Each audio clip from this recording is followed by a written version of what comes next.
Hello, everybody, and welcome to Tear Off Your Skin. So, my Friday night stream. And tonight we're going to talk about Backstory, right? And this is going to be like a reaction to a very short video that Diana of the Rose made, and the link is in the description below if you haven't seen it. I posted the link to this video earlier, the announcement of the stream, so I hope you did your homework and watched the video beforehand. But in case you didn't, you don't need to leave the stream because we're going to go through it on the stream, right? So, before saying hi to the chat, I'm going to say hi to Phil. Hi. Hello, how are you doing, man? I'm doing well. How are you doing? I'm doing fine. That's good. So, I didn't do a background check on you before letting you in. I am a skin advocate. I noticed. I probably should have mentioned that before you hired me. Yeah, but you know, like I figured I'd wing it. Exactly. That's what I was thinking about as well. Let's say hi to people in chat. Do those squatch that make this comment before the stream. All that matters is that the player, has written my backstory, and the GM's about to fuck around and find out about it. Oh yeah, that's how you do it. Well, we're gonna talk about all that, right? This is the topic I want to hear about. Hello, Squatch Ben Deadlift. Hello, Dice Tail. Changing by the title, I guess. Judging by the title, I think Max has an open mind about this one. On this one, always an open mind about everything. So provocative. Yeah. Why, as it says, answer because it's on the player to initiate his past in-game play via character doing in world contact introduced by said player. Discovery is a joy. Let the PC surprises you. That's a very good part of the answer. Yeah. Jumpsuit John say, can I keep my suit on? My skin on? It's not up to me, jumpsuit. You can, but frankly, I don't know why you would, right? Just like, you know. Don't you want to be like, make yourself comfortable, right? Yeah, make yourself comfortable. Make yourself comfortable. Hello, Shauner. Good vid. Yeah, my intro, you like it? I like it. I think his intro is like aging pretty well. I still like it. For something I thrown together pretty fast. I'm going to keep my skin on, please. Ah, man. I'm disappointed in you, Angar. I thought you were more open than that. Yeah. Oh, Jumpsuit John apparently got a channel because like Squad Bandage Lives. I just watched your Druid video. It was great. I'm glad someone mentioned it during the last stream. So I need to we need to check that out. Jumpsuit John. Yeah. Step 1, tear off skin. Step 2, get foam roller. Well, I don't know about foam roller. Max, yeah, exactly. Yeah, self-mute. Loosen up the fascia. Yeah. All right. Should we start with the video? Or should we talk about a bit backstories beforehand? You know what I should start with? Grab a beer. Yeah. Tell me what you answer. I would say if we're gonna go hard on the video response, should at least watch 5 seconds of the video. Yeah, that's a good idea. Also, she's prettier than us, so it'll get some good audience retention. Maybe not you, but prettier than me. Yes. Definitely than me. She's very pleasant to watch. I need to put my headset on because otherwise you're gonna have like echo of the video and that's gonna be annoying. Smart. Also, maybe we should invite Diana of the Rose to join us if she's in the chat. Oh yeah, I should say that. If Diana of the Rose want to come talk to us tonight or frankly any other night, anytime, she's welcome, right? Anytime. We're not very nice. At least I'm not I'm not.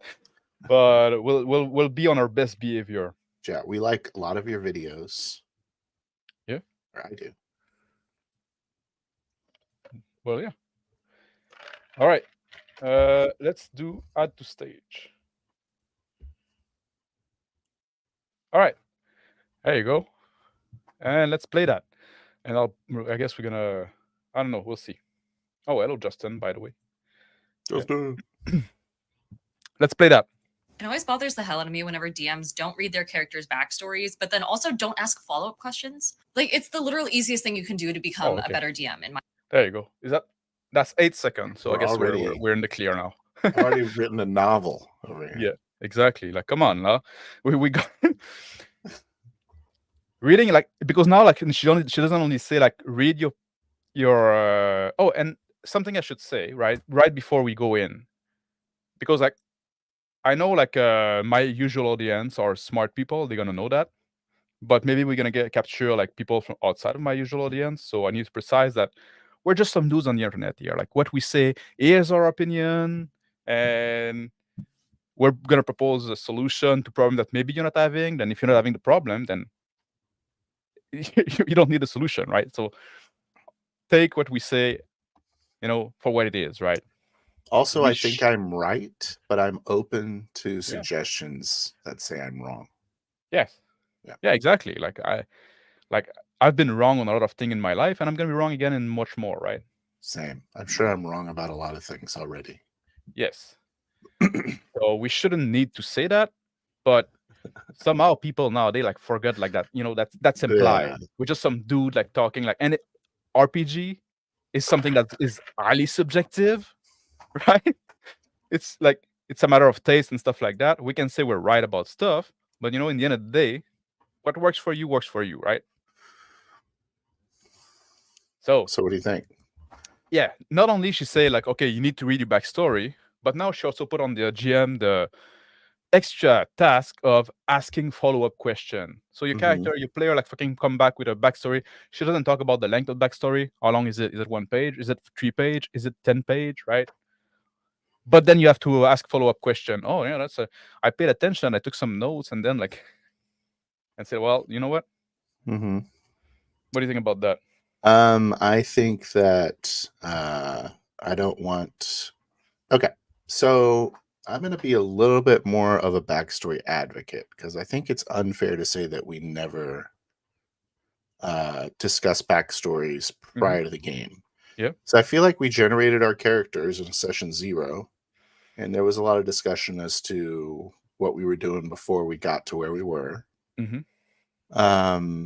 So in that vein, I would say co-creation of the setting and the characters, I am much more bullish on that now. I'm much more positive towards that mentality prior to a game. Asking follow-up questions, I don't know. What do you think? No, I'm all right with that, but for me it'd be like it's the written back, like it's the reading the backstory. Like also people need to understand that I think most people shouldn't be taught how to read because I'm an elitist. Of course. And so when people now before we continue with that, I think that what I'm describing is not what is considered by what I would describe as the mainstream of the hobby as how you develop a backstory. Yeah, no. Typically, people are coming to a game with a completed character. They've figured out everything that their character's ever done without even knowing about the setting. Yeah, and we're gonna talk about that because I think that's fair. Like, it's not that we're against backstory, and some people are, but we're again those written. At least I'm again those written backstory. For me, if a player come up with to me as a GM and say, "Here's my backstory," right, and I feel nice for some reason that day, I'm probably gonna look at it and say, "Well, that's a nice piece of fiction you got there. I encourage you to continue working on it in your free time. Yeah, when you're ready to play a game, come up with a fresh character, right?" For me, that's what it is, right? The backstory, who your character was, we have an idea about it, but that gets defined through play as well. Like, keep it like vague so you can fill in the blank as as you discover the setting, as you interact with other player, as you interact with the environment. I think that's the big crux of it. Yeah, because what happens before this year, when I was what I would consider myself as a 2D GM, what would happen is these players that thought that they were being really good players would develop a pretty solid backstory at my encouragement. And then they would want me to put it into the story. Yes, let's play the video because she's going to talk about that, right? Okay. Unless we finish your thought. Well, I would just say that right before I decided, like I right before this year, what I would start to do is just say, I don't even want to hear about your backstory. All I want to happen is to have it emerge through gameplay, because what happens is you have all these characters and they're not talking to each other. Like there's no inter-character interaction, because they are just floating around and waiting for the story to say, oh, your sister shows up, or some stupid shit. Yeah. You know what I mean? Where they should just be like talking with the other players. Oh, I have this thing going on. And that's how you demonstrate your backstory. Yeah. And I'm just kind of describing what I put in our comment section. But basically, like, when you are I lost my train of thought. Okay, I'm ready for you to continue. All right, let's play then. My opinion. First of all, reading your character's backstories just gives you so much to work with. If you don't have a fully fleshed out story, like you're missing some NPCs or whatever, just grab someone. What? If you don't have a fully fleshed out story, you see this video, like she talked about backstories, and that's kind of topic of the stream tonight, but she exposed so much more and so much of the problem that I think I'm going to talk about after that we go into the video. Yeah. If you don't have a fully fleshed out story, if you don't have your NPC, like, yeah, you're playing a game. You shouldn't have a fully fleshed out story before session 1, right? That's insane. Like, write a novel. That's what we're trying to do. Or even after session 1. I mean, after session 1, you don't have a fully fleshed out 0. Yeah. Exactly. You have one session of story. Yeah. The story happened through play. It's not something that you design beforehand. Right. 100%. And there were some other comments in there that I almost did an entire like video response to one of the comments on there. So it was like, do you want us to go to the comment after the sure, video? I'll do that. Yeah, that's fine. No, it's but basically, we can go now if you want. I can just scroll down. Let's do a VR. On there's gonna be like 10,000 comments. There's 54 a lot. There's comments. 54. That's not that much. I was expecting more from such a big video. She's kind of she's not super famous yet. She will be. She will be. Yeah, she will be. She will be. 2.86K subscribers, 2.3K view. That's pretty good in 2 days. Like she's hitting high on a subscriber to view. Yeah. Scroll down real quick. Kind of trying to spot it. It's a read more one. It's a read more one. Yeah. Is this one? Save it one it's time. Crunchy. It's crunchy. It's crunchy. Like, yeah, that guy. Crunchy. Crunchy. Is it this one? Yeah. Yeah. So I'll read it if you would like. Yes. As a GM, I always read backstories and try to incorporate them, though it helps if the players write them in good time. Because if you want your GM to use your backstory, then please write something your session 0 or whatever the earliest point is. I recognize that you might not have it all down yet, but it really doesn't matter. Give the GM something so that they can think about how to use it from the get-go. However, they're not going to remember all of it. Basically, it's like, you better get it to him early because he's writing away. Yeah, exactly. He is crafting that entire story. Yeah. And you better get it in early, people. You won't be thinking about it in any way if you don't bring it up. So this is basically like your criticism of, and what we talk about with those big backstories, it's a symptom of the 2D GM that is, or the railroad GM, we should say. Yes. That is already has a crafted story. This is your one opportunity to co-create anything is before the game ever starts. Yeah, this is something I said a lot. Like, and we can go into that right away if you want. Yeah, that's my theory at least. Mm-hmm. I think that those, because like back in the days, people like didn't name their character before level 3. This whole fucking like trope that people keep repeating. I don't know if that was ever true. I think maybe like in some table it was, right, very gamey stuff. But when the people like start caring more about the story, at some point there's been this shift of like, now the story was written and stuff like that, right? Maybe with the module, I don't know. Like, it doesn't matter really. But I think there's big. Oh man, look at fucking field that YouTube's propose. Anyway, I'm not logged in my account, so just like, of course, there's nothing to do with me. This is just your when you're not logged in algorithm. It's mostly about. Well, TikTok okay, just say there, like sign in here. I'm not like. But it's Canadian. I get exposed to a side of YouTube that I'm not used to. Anyway, like, if the GM is gonna put you on a railroad, right? And that's also like linked to when people think about like consent for character death, right?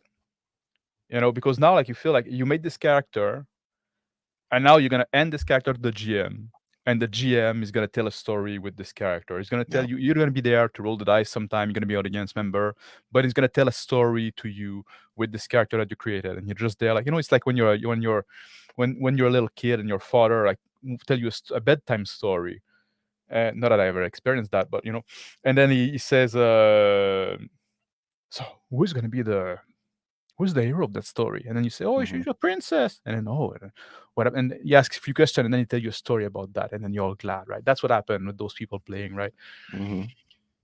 But that's not very satisfying as an adult, because you have this character that you find cool, but you also want to have a shot at telling a story with this character.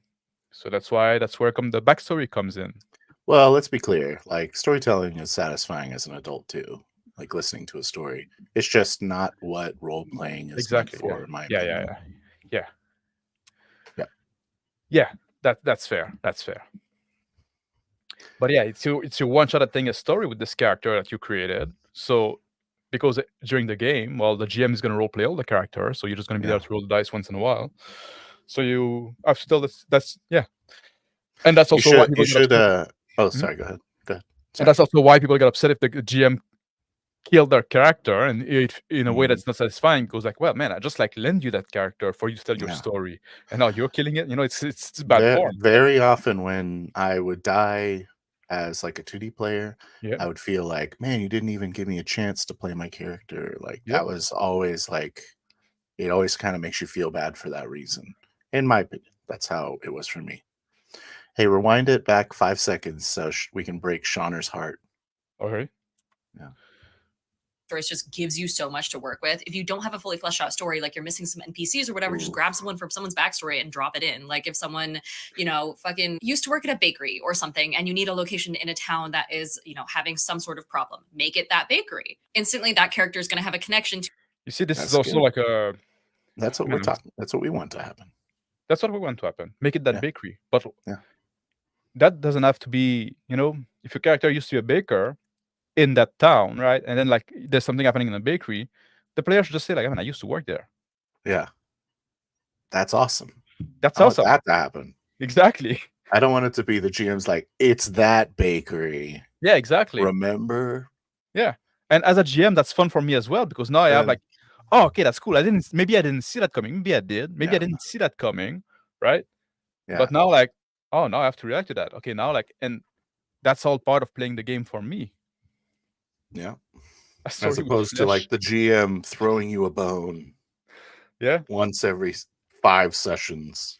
Yeah, exactly. And then you're just there like passively and say like, he said the thing. It's like a rock and roll star saying, "Hello, Cleveland." Exactly. Like, oh, I'm from Cleveland.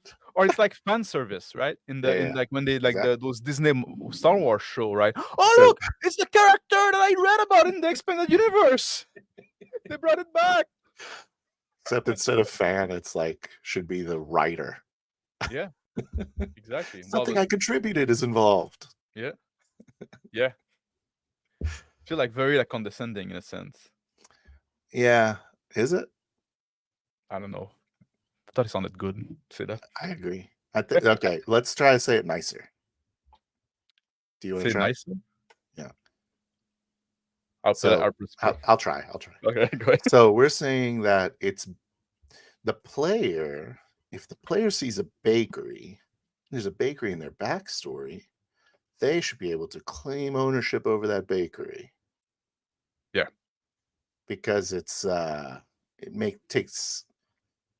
because they're part of the creation of the story. See, that the players create the story too. And you know, obviously it needs to make sense and stuff like that, right? Yeah. Just like, so what if it's a zombie bakery? What is a zombie? It's like a new bakery of cultists. Yeah. Well, how would you resolve that? I'm like, oh, that's my bakery. What would you do if you were the GM? You're like, no, that's the blood cult bakery. Well, you just say like, well, it changed a lot since you worked there. It's changed a lot. Yeah, you're like, you say, the sign says something different from your past. Yeah. It says the bloody croissants. what's a cultist baker name? I don't know. I think they all are. Mm-hmm. Starbuck. Yeah. Fair enough. Yeah. Tear off your rolls. I wouldn't call it like a bakery though. You know, Yeah. just like I'm a bit of a snub on that. Oh, what is the proper way to say bakery in French Canada, Stan? All right, a bakery would be like in French, it's a pâtisserie, right? But Thank you. You need to have like some the pastry. Pâtisserie. The patisserie. Yeah. But you need to have some proper croissant or like or light and fluffy and buttery, right? A baguette. A good baguette, yeah. That is fresh from the day. Not something that's been like frozen and just like, yeah. It's like, anyway, if you want to eat bread. Can you name an eldritch baguette? An eldritch baguette? It'd probably be like the tentacle or like the Cthulhu's arm. Yeah. Toulouse tendril. It's a little on the nose, cultist bakery, but yeah. Well, yeah, they know what they're about, and they're not ashamed of it. They're not apologetic. They're not apologetic bakery. Yeah, fair enough. To that place, whether it's good or bad, and then want to either solve the problem or maybe make it worse. And that's like the investment that keeps people interested in the story. You can do it with anything. If one player, I didn't catch that part. Sorry. You didn't catch that part? I'll play it back a bit, just a few seconds. Get worse, and that's like the investment that keeps people interested in the story. You can do it with anything. If one, you see what stopped me? That's the investment that keep people interested in the story. Again, and like a comment I made in that like I replied to that video as well. I made a comment. You were condescending in your comments, I would say. You were a little aggressive. I said no. No. Stop treating your player like audience member where they are to be told the story. Look at this thread you got going here. Yeah. Yeah, most of it is trash. What's this girl spraying all over her face? Oh, never mind. It's Haram. That's Haram right there. That's an anime girl? Yeah. Everything, YouTube is a very Haram. Yeah. Yeah. Sorry, guys. Sorry to subject you to that. Yeah. I should have. Oh man, no, that isn't. I should have downloaded the video and just like played it in the outside player. That would have been like a little cleaner. Maybe for next time I'll think about it. Well, then we wouldn't be able to see the comments. That's true. So don't tell your players a story. The reason they're not getting invested in your story is because they want to role play. They were not role playing. They were not, and they were just there to be told a story. They're either there to role play or they're there to board game.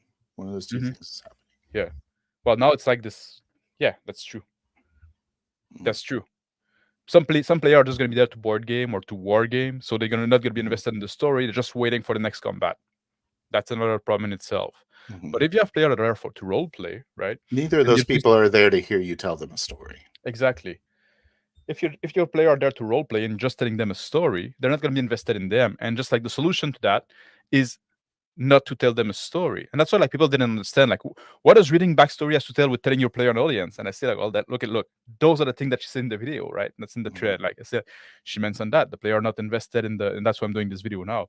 The player are not invested in your story because they're not there to be told a story. It shouldn't be your story. It should be like the table story that we all creating together through play. The solution to that is not to drop little hint, like, like ring a bell to bring their attention, like, whoa, I just dropped something from your backstory. Did you cut it? Did you catch it? Yeah? That brought your attention? You left your eyes from your phone? I used to have a GM that would do that too. They'd be like, you guys need to take better notes after he drops some like surprise. And we're like, what? What's happened? Yeah. Stupid. So it's those little things that she subjectively said, stupid, of course. Sorry. Yes, obviously. Like it's a short video that she did, like it's a minute and a half, right? And we already talked about 25 minutes about it. But she puts out a lot of videos, to be fair. So she puts out a lot of good ones. I guess. I don't know. I don't watch that much video anymore. She's very D&D centric though. Yes. Yes, and she's a young woman too, right? Uh, I probably been playing role playing game longer than she's been alive, right? Maybe, I don't know. So not to be not to play the age card into it, which Yeah, doesn't play in my favor anyway. Being an old man is not cool. But you're peaking. You've barely begun to peak, Max. oh man, I'm past that. I'm way past that. But so I hope she's gonna. Honestly, I wish she would. I don't have any animosity toward her, right? Just I wish. No, we I'm a could have a fan. Just conversation. so I'm a fan of this Yeah? channel. Yeah. Well, she's definitely not the worst. I can at least say She's that. she's a good creative. I don't think she subscribes to our style of role playing. No. But I think she would like it, and she I has a lot of good ideas for Yeah. Spontaneous creation. I wish she would. I wish she would give it a try. That's Mm. something I'd be. That's something I'd be curious to see. I'd like to see her try.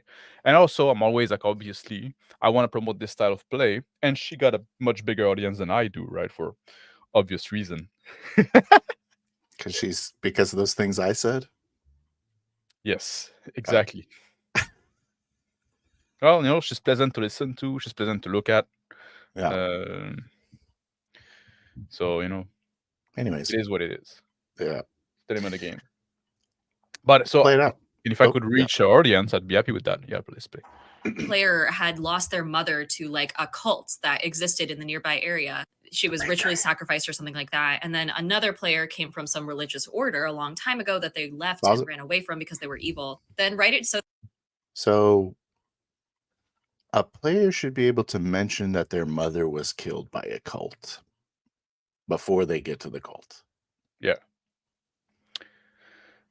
You don't well, need also, you don't need to tell the GM ahead of time.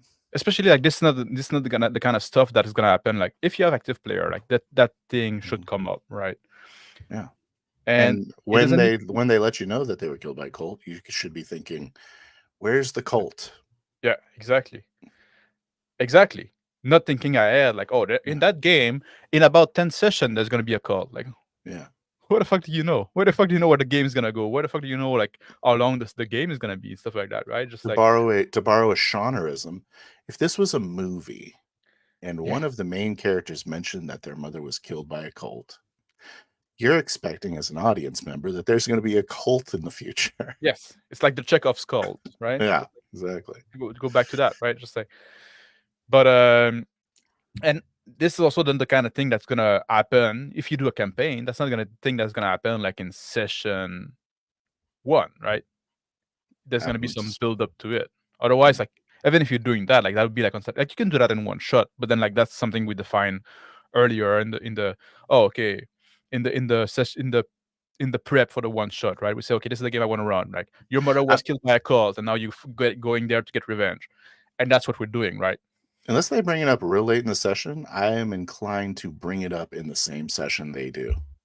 So they will encounter some clue to the cult, or encounter a member of it, or in the next one. Yeah, you don't want because I'm not just going to leave them hanging. They're going to throw a hook at me. Yeah, I feel like our style is much more like the players throwing plot hooks at the GM. Well, the other way around. We want to have a reactive GM. The players are controlling the protagonist of that story that we're creating together, and that's a big part, right? So yeah, this should lean much more. But if everyone's bringing up every faction under the sun, I mean, you got to pick and choose. But yeah, but my point I was saying is that's exactly the kind of thing that should be revealed through play. You're in between character dialogue. Yeah. That's when you learn that and don't do the fucking expo dump, right? Even you see something you see a lot in when you look at actual play, and it's even something that is in the fucking D&D movie, right? They meet this druid character, and then she go on for minutes doing their expo dump. And say that's such bad writing in a sense. But It's ironic and funny. in that case, it's kind of like, well, that's what people do at the table when they're playing role-playing games. So There's a lot of good writing there. maybe it works then. I don't know. The other thing is, if you tell the GM beforehand, then the player has no incentive to tell anybody about it. Exactly. They're just waiting for that special little secret you and the GM have to come flowering out. And then there's much less impact to the other players because, like, well, this cult, your mother got killed by that. We never heard of that before. Yeah. All right, that's the first time cool, hearing it. I guess we got to go over there, right? Because it'd be awkward if we. Yeah. No, it's much more interesting if you mention that, that happened to me in the past, and then you build a relationship, and then when the cult come up, and you say like, oh, those are the fucker that fucked me over. Yeah. Then the other party member can say like, man, we've been traveling together for a while. You're my buddy now. Or even better, you've described the cult enough so that the cult is revealed to your party members and not you, and then they can bring the information back or decide to cater. Yeah. Like maybe we shouldn't tell him about the cult because he's kind of a psycho. Oh yeah, that's even better. Kind of thing. Like that, you're not going to get that stuff if you're waiting. Yeah. Oh, that's gonna get us away from our mission, and then you keep that secret because you don't want to create distraction. You don't want this guy to live right away, and then you find out later on that you knew about this cult was there and you didn't tell, and it's so good. Like so much dramatic tension that can come up. That and you all gonna shortchange yourself if you just like put it in your backstory and give it to the GM, and then like just hope that your session goes before the other guy's session. Exactly. Yeah. Oh, this is my spotlight session. This is my special episode. Guys, it's a me episode.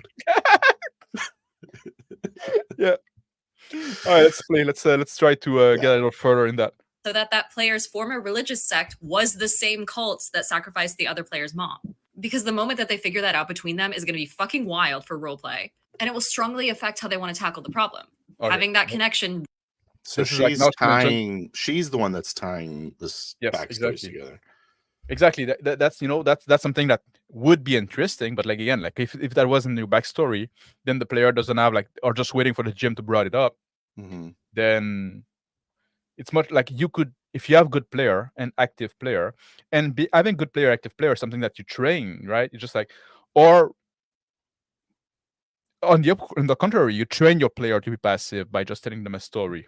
No, that's something I talk a lot about. Well, that sounds kind of awesome though. Like, just if a player did this, that'd be badass. If the other player's like, oh, this cult, and then they're just sitting around the campfire like, what's the name of that cult? And they hear it and they're like, oh shit. Yeah, exactly. That's the one I'm from. Yeah. And the GM's like, what the fuck's going on? Yeah. How badass would it be to be a GM right there? That'd be fucking fun, man. Yeah. That'd be like so cool. It's like, I love when my player Good job, player. Exactly. Like they're acting in character and being co-creator.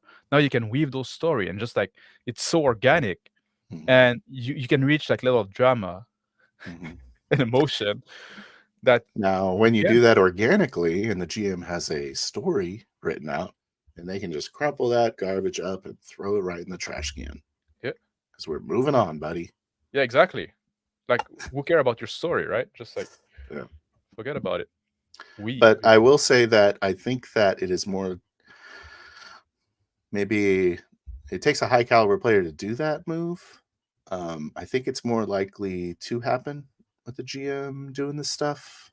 That's something I want to get into later is what do you miss out on when you don't tell the GM your backstory? Is there anything you miss out on? Yeah, we'll talk about that. Okay. We'll talk about that. And what you should tell your GM about your backstory, because like we're not necessarily saying come up with your character like that is a complete blank slate. I don't think that's what we're advocating for. But yeah. Yep.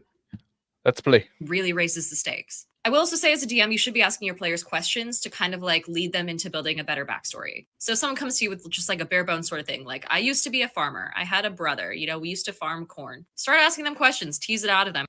That's a good backstory I like. That's a good backstory. That's I was gonna say the same thing. That's fine. I used to be a farmer. I used to have a brother. We used to farm Yeah. corn. That's fine. It's like, only whoa, question I'd take be it like, easy. I don't okay, give a shit what you were farming. yeah, the only thing I would ask you, and you don't even have to tell me. You Yeah. just like, but that's just good advice. Why Yeah. did your character become an adventurer? Why are you Yeah. there, right? And sometimes if I say like, oh, okay, you're gonna be traveling to, like, the session is gonna start. You're gonna be traveling together in a group to this place. I don't Come want to up know to the that session shit. with a reason why, right? Just like, I don't care. You don't need to tell me. We'll figure out Yeah. to play. I want But- you to know. Yeah. But I don't want to know. I want you to talk about it. Talk about what you talk about. Yeah.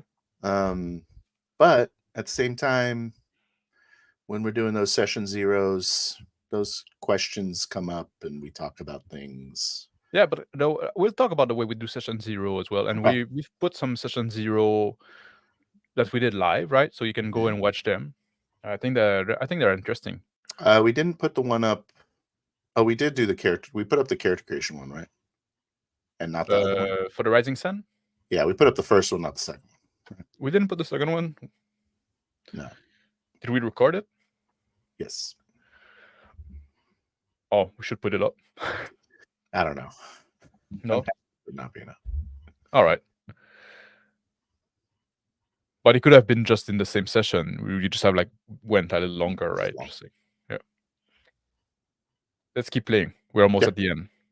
I'm asking, okay, well, if you used to farm corn, why are you going adventuring now? Who was your brother? What is your relationship like? Who runs the farm right now? Is that something they want to do, or is that something that they want to get away from?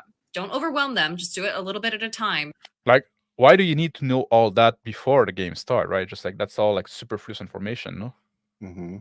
Like, why do you care?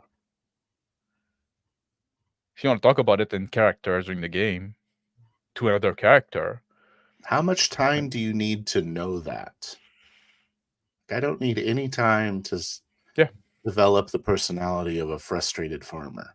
Yeah, like, Phil, why are you not farming corn anymore? It's hot. There you go. And these knees.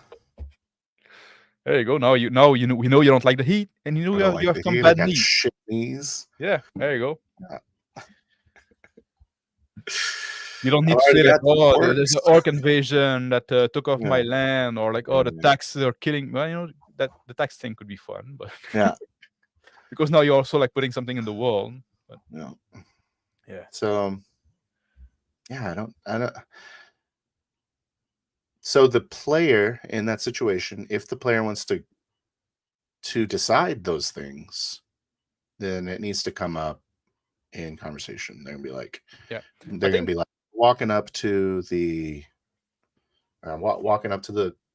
front door of the farm.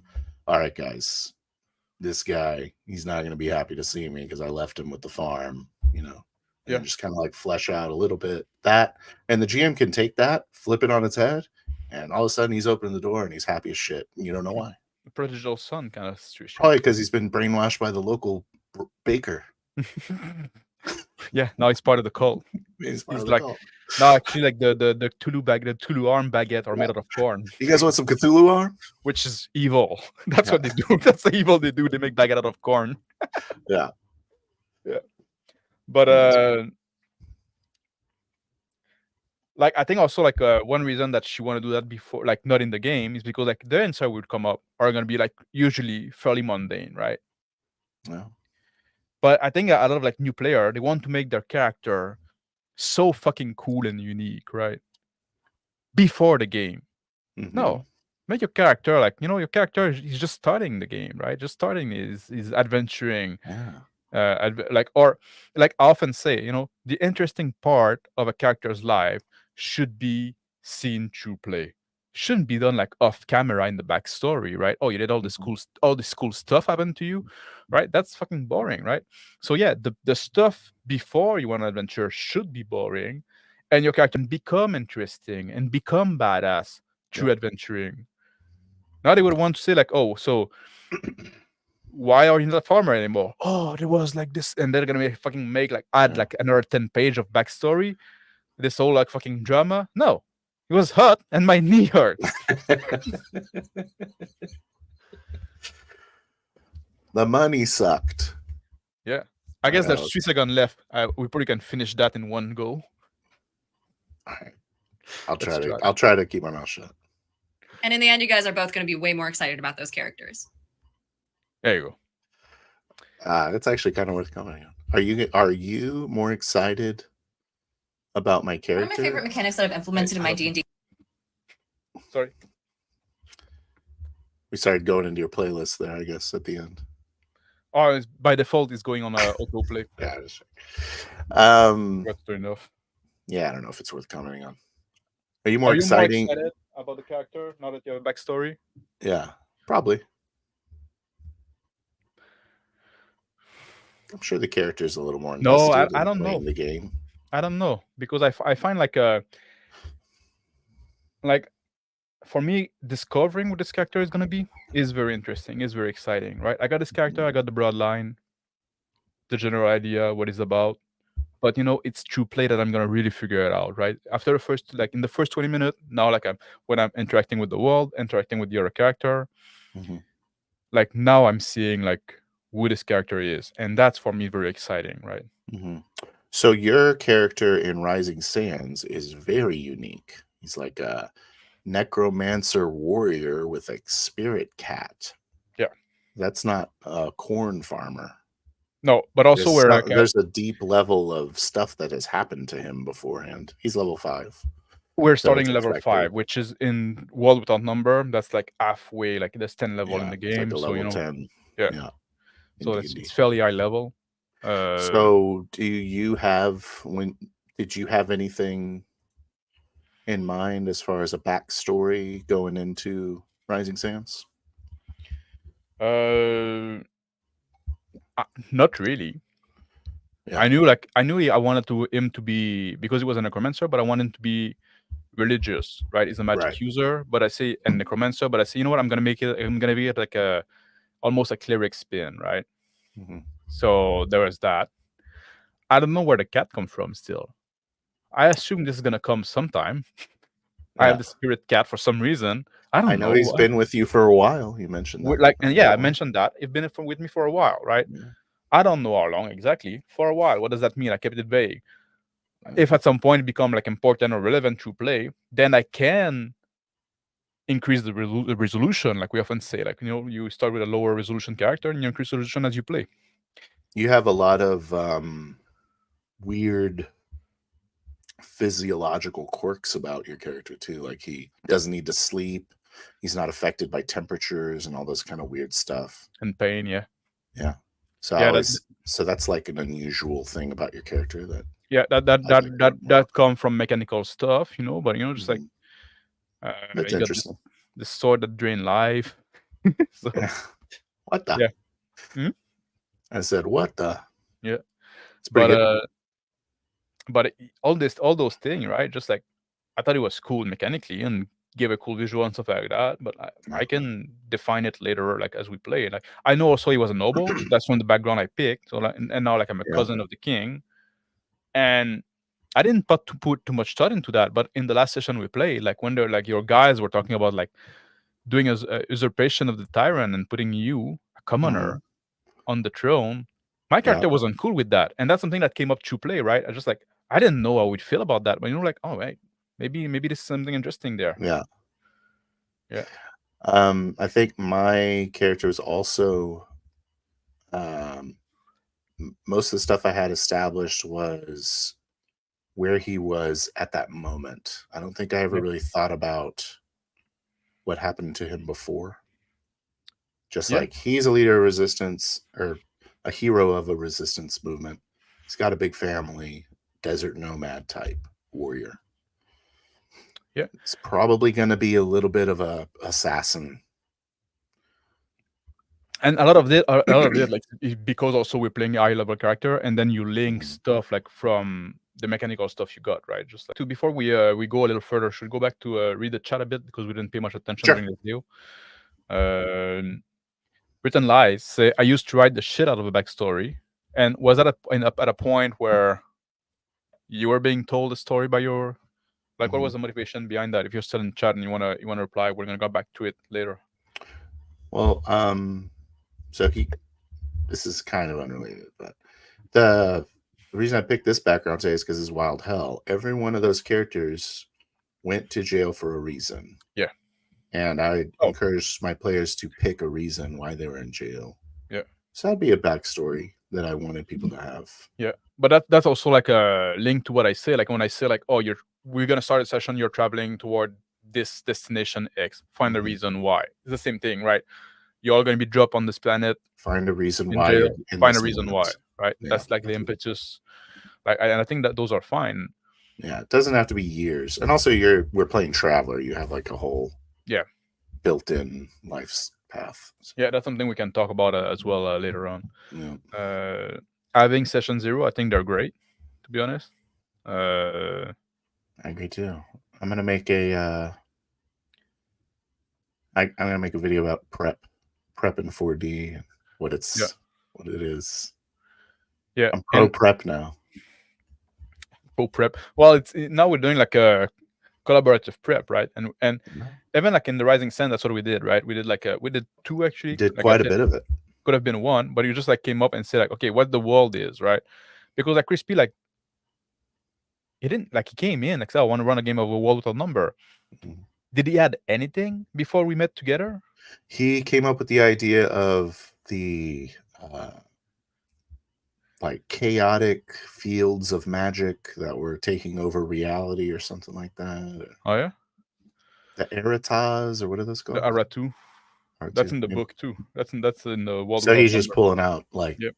setting from book. That's a mechanic from the book, right? But we're the one that say, oh, there's gonna be a desert in the desert. But yeah, we're not from the desert. But Phil is. Crispy almost did none of it. I would say we kind of generated the setting almost entirely. And now we feel invested in it. We don't need to have like droplet from my story. No, I need to pay attention. It's relevant to me at last. Yeah, the entire setting that's being created is us. Yeah, exactly. So it's like every moment. And because also we created it like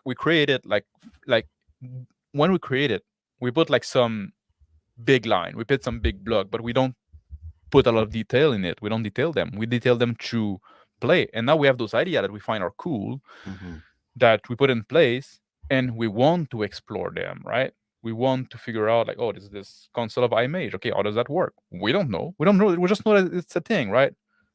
At some point, through play, might come up relevant, or politics and stuff like that. The tunnel, all kind of stuff. Yeah, put in place. Let's play some chat. Yes. Mercurius Olycus, nice seeing you. It's been a while, How many character and their backstory can a GM keep? Like, that's a good point as well, right? Just like now, like you. I don't know, man. Like, can you imagine if like you have like 4 players at the table, and each one of them give you like a 10-page backstory with a bunch of NPC in them. Now you have like to create this map of relationship and this, just like, I don't know, man. Doesn't seem fun. So the 2D epic campaign crafting answer is you have sessions that are set up to be player-specific sessions. Yep.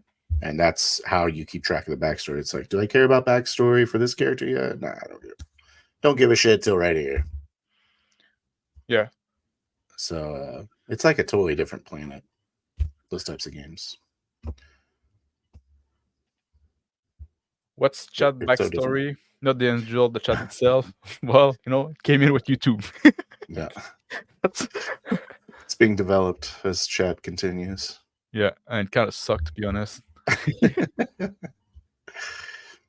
Dice still say nothing wrong with having backstory, even a long one, as long as you pick your player carefully and they understand about how co-creation work. It just like, yeah, if you want to have a backstory for your character, I've had it, but keep it for yourself, right? Just give me the skinny, right?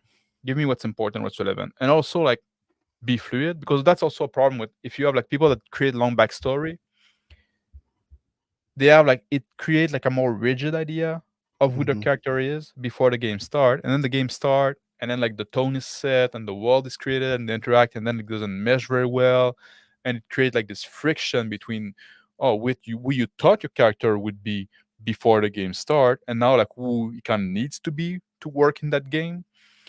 Yeah. Now a player is going to have should have total agency over their character, but if you are, it's kind of the same issue with the GM that preps.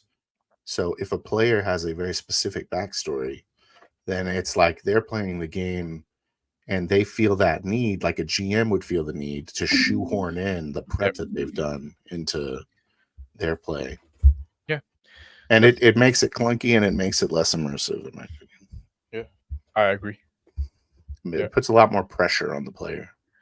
I wanted to see emerge or character develop in role play. Mm-hmm. That's very true. That's how it But should be. if you play it well and you're good. Yeah. Oh, by the way, like, I love world building. I love character design, and I love role playing. So I think you should be able to do those things together. I have no problem with it. Yeah. People talk about the backstory of a chat, especially in a session 0 cooperative play. Yes. Or cooperative creation.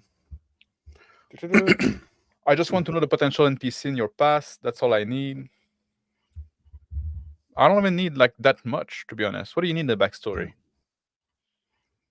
I'll bring it up at the campfire.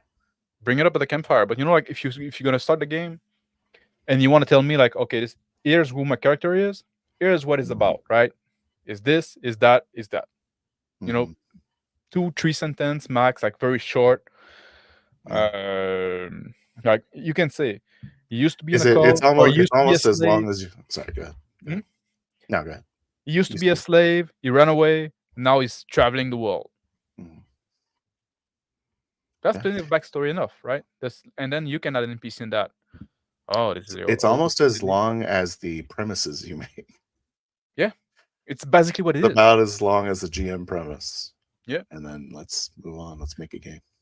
Yeah, I don't hate this because I think if you just wait on, the players to introduce, then you're gonna miss out on those surprise moments. Yeah. So that is a benefit of divulging your backstory to GMs that you miss out on. Yeah, and you see, like when we do those traveler game, right? There's we talk about that. Let's do the chatteler more first. Yeah. Get caught up. Yeah. I'll talk about chat. Written lies, the backstory should be for you. The story is about you now. Yeah, exactly. You want to know who your character is, but like more important backstory, and that's like people don't talk about that enough. Versus like their backstory, talk about what your aim, your goal, your motivation are. Like talk about like don't talk about where your character come from. Talk about what your character wants to achieve. Because we're gonna play, from now to the future. We're going forward, right? Yeah, I would say like you described, good backstory is a couple sentences, and it should be establishing your character's attitude and your character's short, long-term goal. Maybe it should be backing those things up. That's what I'm trying to say. A couple sentences, 3 sentences. Yeah, and it's fine. Or you can make 9 paragraphs and do whatever you want, I guess. 9 paragraph, but be willing. Don't get married to it, right? Yeah. Be willing, like, oh, you know what? Now this come up, and yeah, this whole section I wrote in my backstory for myself. If I remove it, I can work with that thing better, and that's more important. It's more important to preserve like the flow of the game and what we create together at the table, and make something cool together at the table, than preserving your backstory that you wrote on your own. Yeah, make a long backstory for yourself as just a fun creative exercise. Yeah. Get ready to throw paragraphs in the trash because you might be able to. Sean said it here. The backstory is your future. Yeah. What does that mean? It means that's like some spiritual shit right there. Exactly. That's basically what I was saying. I was saying before, like, like, tell me about what your character wants to achieve. I think that's what he meant. Okay, right? Yeah. That's a good way to say it. Yeah. Tell me about what your character is looking forward to, not looking back. Yeah. Rick, say if your character has an ex-wife in your past, she's terrorizing you on your phone during the session. That could be 4D easy. Yeah, that could be 4D easy. That's like that's an easy 4D right there. That's a great 4D. I'm doing that next time. Yeah. Next time I have a phone. Jumpsuit John that we just figured out got a YouTube channel. I just figured out. I didn't know that. He said I have a video about motivation term backstory. That's one I'd be interested to watch. There you go. Leave a comment on this video, Jumpsuit John, so I can find your channel. Yeah, that's a good idea. Yeah, when the stream is done, like come back, leave a comment, and then we'll go look at your video. Also, I'm probably gonna be trashed by the end of that stream. So The is simp what it is. army. The simp army is coming for you. Yeah. Yeah, there will be many saying that's what Dexter's saying as well. Were we too mean to Diana? I think we just pointed like by we this were. point, like, we addressed the argument, right? Yeah. Once again, I'm a fan. Did Diana? She's writing a story for a game. That's when we broke Shauner's heart. Yes, that's she did indeed. Yeah. Yes. Squad Bench Live says some people act like their backstory is a list of requirements for things that are supposed to happen in game. Yes. That's like they get really upset if like, what I wrote all this backstory and you didn't use. And there's a two side of that, right? Some people say, "Oh, I write all those backstory and you didn't use any of it," which I guess if you play with a GM that's just gonna pre-write a story and put you through it, maybe you should. I don't know. Maybe you should use some of that backstory. I don't think that's the right way to play those games, right? If you want to do that, you can go play a video game. You're gonna have a pre-written story and nice graphics, right? I think a classic 2D crafted campaign, you have to kind of choose, unless you're going to play a stupid long game, you have to either choose that you're going to do Big Bad is collecting this stuff, he's going to do something, this is going to happen, and then the world's blowing up. Or you can do character story, character story, character story, character story. If you do both, it doubles the length of your campaign if you want to get it done. Yeah. But I don't advocate for that method of GMing. I don't either. But also, like, to be honest, I've seen also like a story of people saying that I don't bother writing backstory anymore because like, and that's also something it wasn't in the comment. Oh, I closed the video. I should have kept it open so we can look at the comments more. There's too many. Anyway, they were trash. Just people simping. But there was a. In her video, got it. In her video, somebody was saying like, well, if you don't read your player backstory, are you going to use them against them from emotional manipulation? Like, yeah, I think that was a tongue-in-cheek comment. I think that was a tongue-in-cheek comment. Yeah, but I've seen comments, people posting on forum and stuff like that when I was reading that, and before I get so sick of people, of people like saying I don't write backstory anymore because like, oh, I'm going to talk about my brother, and then all of a sudden like the GM is going to use that to have him killed, or like, or every time I put like, or betray me, and like, yeah, exactly. It's always like emotional. What are they supposed to do? Yeah, supposed to murder them all in the most savage way to motivate you. Exactly, because you're not motivated by yourself. Because you can't come up with a goal. Yeah. If you don't have a goal, or even if you did have a really strong goal, it's like you kind of give them the Sophie's choice. Yeah. No. Then what happened? A story. Okay, I read that. I think are we catching up back up? Oh, we're still like a long time. But people like are. Yeah, the thing. Yeah, that one sentence she said should be the length of a player backstory. Exactly. One sentence. That's enough. Yeah. One sentence is fine. Yeah. I'm a farmer. I got a brother. We farm corn. Perfect. Exactly. Yeah. Marry the baguette. Hurry up. Yeah. Think about like freaking, Baggins. Like I was born here, right? That's something. That's just a simple line that a player can throw in a session when you arrive in a new place, right? I was born here. Bam. Cool. Now, like, there's all kind of fucking possibility that open. Yeah. Use that sometime. And if you wrote a backstory beforehand, it's much harder to use. Yeah, it is. Because, like, I was born in that fishing village, and then you never go to a fishing village, then, like, who cares, right? Yeah, and the GM's like, I believe you were born in River Spank. Yeah. See, my investment comes from surviving the horrible shit that live in dungeon and getting PTSD. Well, the investment comes from getting stronger, getting more loot, getting more gold. The number get bigger. I do love a big number. Yeah, just terrorize your player with their past. Yeah. A lot of people, that's what they do.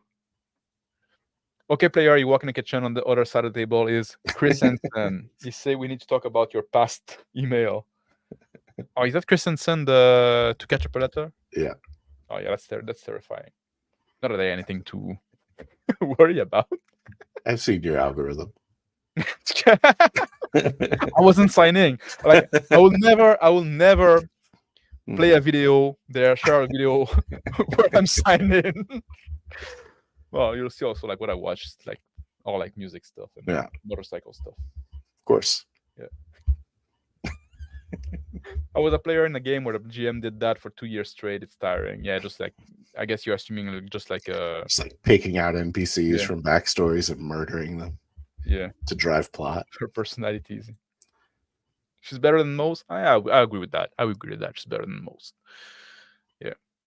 100% agree. And she's good. She's good at doing the video thing, right? She's lively when she talks and stuff like that. Yeah. All right, is that enough chat? The brush command, the prompt, I like-minded. I'm trying to pick up like because if I go to all of them, like I'm gonna be here forever. Yeah. Okay, let's see what Jumpsuit John say. Well, see, I think maybe Jumpsuit John mentioned before that he had a channel, but sometimes if you don't leave a comment, I will forget. Well, see, my play style is to keep my background to myself. Why would I ever tell a stranger my backstory? It was more thematic for it to come up naturally. Well, you shouldn't. Yeah, you shouldn't just do the expo dump, but like sometime. What is another way to bring up your backstory that isn't talking to the other players? They're talking to the other player characters, I should say. Well, sometimes it comes up because like to do something, and then some players say, "How do you know that?" And they say, "Well, I used to be in the army." Okay. And then like that's not a little drop of info there, right? You just told the player. You just told the player, but it's not I'm like saying, is there a way? It's not a campfire session, right? Yeah, but if you want to keep your background to yourself, if you're a character that is that lone wolf or whatever, you could say off. You could say also like demonstrate your backstory without straight up saying to another character what your backstory is. Well, maybe you attempt to do something. You can just say like, "Oh, I'm thinking about the time I spent in the monastery." Yeah. And I try to decipher this ancient script. So you got to give out the inner monologue a little bit. You give it a monologue, but that's because like that's the thing. If you're not going to reveal the backstory to you're revealing the backstory to the GM, then right, just like you're giving something to the GM. But the backstory really matter if you're letting the other character know, right? The other player know, well, the other characters, and therefore their players, right? Because otherwise, like, what does it matter if you've been in the monastery? It's just gonna matter for that role. You're gonna get a boon, You want to flesh that out, those. So you go up to a monastery and you think, and you say, "As I open the door, I think about the 10 years I spent here, as a monk." You could do that. The GM's like, "What?" And exactly what? As you open the door, like, "Hi, Mark." Hi, Mark. Hey, hi, Mark. I didn't hit her. That's funny. Players should have secret about their character. I agree with that. Yeah, we don't reveal everything, but as you travel together, especially think about that. People weren't on their phone back then. Especially if you, I guess if you do a sci-fi game, maybe people don't talk anymore. But what do you do when you're at the campfire at night? Yeah, but if you have a secret and you never bring it up, how's the GM going to use it? Yeah, exactly. Then it's worthless. Yeah, you can tell a secret to the GM. So that's one of those. That's what I was talking about. There are benefits. To giving the GM your backstory that it's hard to replace, like that one. Going to the salon and buying weave. I was actually a murderer in the county over. I don't bring it up a lot. Yeah. Yeah. No, you can. Yeah, I think that's also something you can say. You can have like all right, let me see if we caught up enough on chat.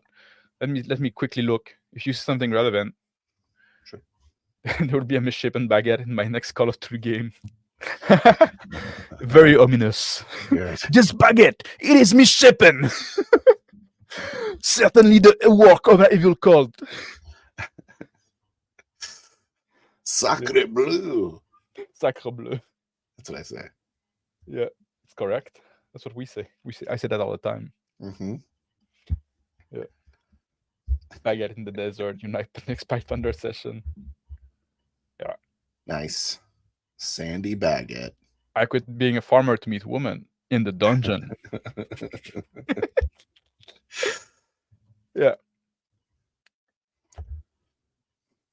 Character don't need backstory, but Spirit Cat definitely need long backstories. Well, it's gonna come up to play, I guess. I assume. Spirit cats are eternal. More like a force of nature. Spoiler: MrMax character in the game doesn't know he's undead. That'd be badass. That'd be badass. Maybe it is. Maybe he knows. He doesn't talk about it. So how do you say, I didn't know I was undead? I didn't know I was undead. How do you present there's another benefit. How do you present aspects of your backstory that you yourself as a character don't know, but you as a player want to have? There's no way to do it without informing the GM ahead of time. Like amnesia. I want to have amnesia. Yeah. Is that cool? If you want to have amnesia. It's not the coolest. It's a no, but I mean, okay, not amnesia. Let's say like because you say like stuff that I don't know are true about my character. As a player, I know. I want that to be true as my character, but I don't want my character to know, right? Yeah. If you do that, you kind of create a distance between you and the character, right? Sure. So you almost kind of like to reverse meta game, like, or just like that. For me, like, if my character doesn't know it, as a player, I don't want to know it. Okay. Right? Yeah. You say I have amnesia. But I mean, that situation can occur. And it'd be kind of cool to role play in that situation. I'm trying to think of what was the example that he just put up. You don't know you're undead. That you don't know you're undead, yeah. Yeah. Like you don't know you're crazy, but it's fun to role play a crazy person. Yeah. But is that something? But that's not a secret that's revealed, right? You just like role playing as crazy. Your character doesn't know he's crazy. Yeah. It's different than a secret being revealed because you want to have the shock, like, what? It's not hard to let people know that either. That's not really a great example. No, like you want to play Bruce Willis in The Sixth Element, right? Yeah. I'm Bruce Willis in The Sixth Element. Yeah. And everyone's like, who keeps talking? It's like, you guys don't hear me? Exactly. I gotta let my dog out, sir. Apologies. All right. No problem. I'm gonna keep going to the chat a bit. Yeah. But yeah, okay. Let me talk. Well, I should wait for Phil to be there. Yeah, I'll wait for Phil to reply to this question. When the player doesn't have a character, they have they have a play sheet. Exactly. They play. Yeah, that's true. They play a character sheet. They're just waiting for the next combat or for the next time they can make a 80s reference or a joke. Yeah. Backstory a great hook for sandbox campaign. Player will want to explore whatever thread you lay out for them that deal with their player backstory. I don't know if you just joined in the spawner because we talked about that a bit earlier. Well, although you made this comment like 15 minutes ago. So the problem is that now the whole party is spending their time investigating one party member backstory. Yeah, exactly. The episode game. Oh, it's a me episode, right? That's the factor there. Now they all expect their backstory to be explored. Yeah. But backstory should be short and sweet. Short and sweet and just like very, very broad stroke. That's what we were saying. Like, I used to be part of a cult. I used to be a slave. I used to be a pirate. I used to be a farmer sometimes. Just fine enough, right? Just like, because like the cool stuff is gonna happen through play, right? And keep them broad stroke enough and vague enough so the blank can be filled in with what is added to the world as you play through, right? If you want to make like something very specific, and then like everybody try to do that with their backstory, then it become like a fucking puzzle to mesh that all together. So yeah, keep it vague, and that's it.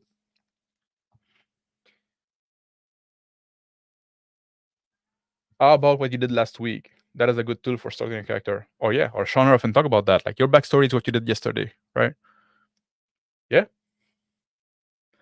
That, that's also like the impetus. Like that goes back to, okay, you're traveling to this destination. Come up with a reason why. You're in that place. You're in the market. It's market at the village. That's where the game's gonna start. Give a reason why you're there. It doesn't matter. Maybe you're there for the market. Maybe you're just passing through. Maybe you're trying to sell sheep. Maybe you're trying to buy something. Maybe it doesn't matter. Find a reason for you to be there. That, that's a good start. What you did last week. Yeah. That's much more interesting than like, oh, when I was a little kid, this thing happened in my life, and my parent got killed by an evil sorcerer, and then I got a scar on my forehead in the shape of lightning bolt. Like, who the fuck care?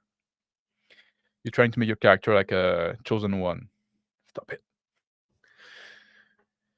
I still say to the spawner, it would be convenient to kick off a sandbox by having the group come together specifically to follow up on somebody's backstory. Yeah, but then you have to go through everybody's backstory. Unless sometimes you can do that, like, oh, this is gonna be like, this character is gonna be a little more important in that game. That's gonna be fine, right? I should throw a backstory onto the Discord and watch everyone there into thread. yeah. Tell us about your character backstory, how unique he is, and how different it is than everybody else. I thought of an idea. Yeah, go ahead. So, as an example, what if you want your character to be the bastard son of a king? Yeah, but you don't want to doesn't know. Yeah. It's like, I want to play it out. Like, I want people to show up and be like, hey, you want to lead an army for some reason? To be honest, for me, that's not the kind of thing I would want to.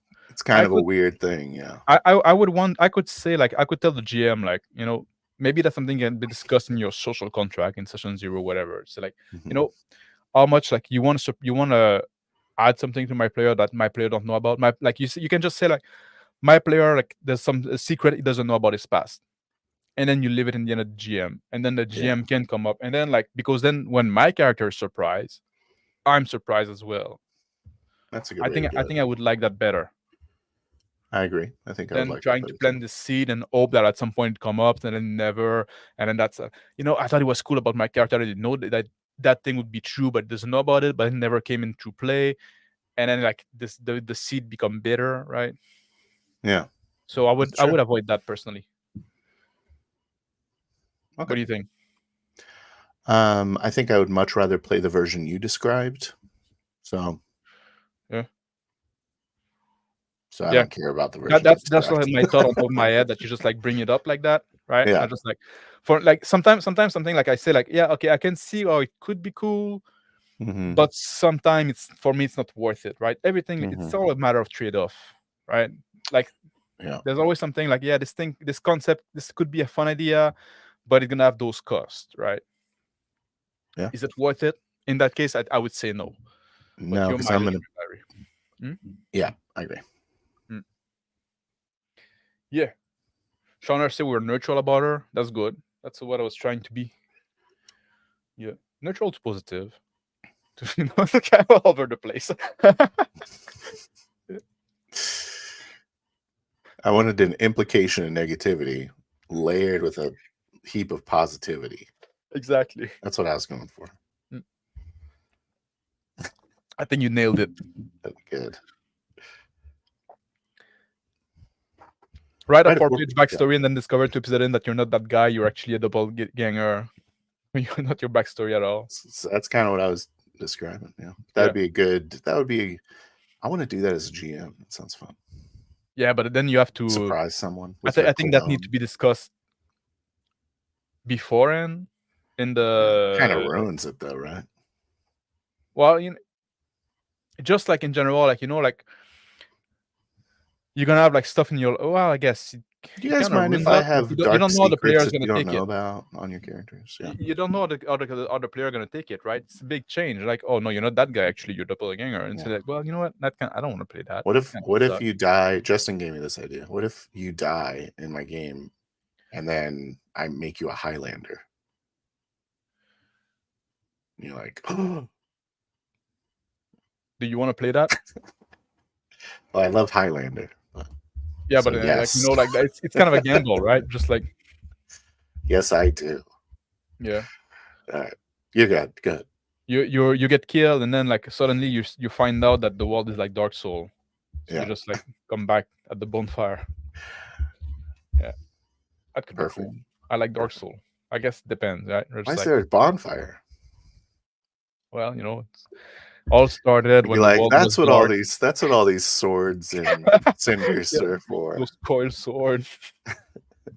Yeah, yeah. Shawnor said that you had a good question. Yeah, sound like role play. Oh, thank you, Sean. Yeah. Max did a thing in the backseat of a car once Oh, geez. in the word game. Oh, I was in the front seat in the word game. Yeah, when I just like decided to talk with the spirit because I was trying to get information from the GM. Oh, yeah. Yeah, that was a fun time. Yeah, like your first try at the 40 game, you did well. Thank you. Yeah, I should rewatch those old games. that could be interesting. Mm. Do a stream to rewatch the old game. Now that you have much more experience under your belt, we did tweaker on that, but like We did a tweaker. What would it be called when you rewatch an old one? we should wait longer though. 4D Double tweak. double tweaks. One good thing about seeing people's backstories is making sure that they have appropriate idea of the world. Oh, that's an interesting comment. That's an interesting comment. That's good.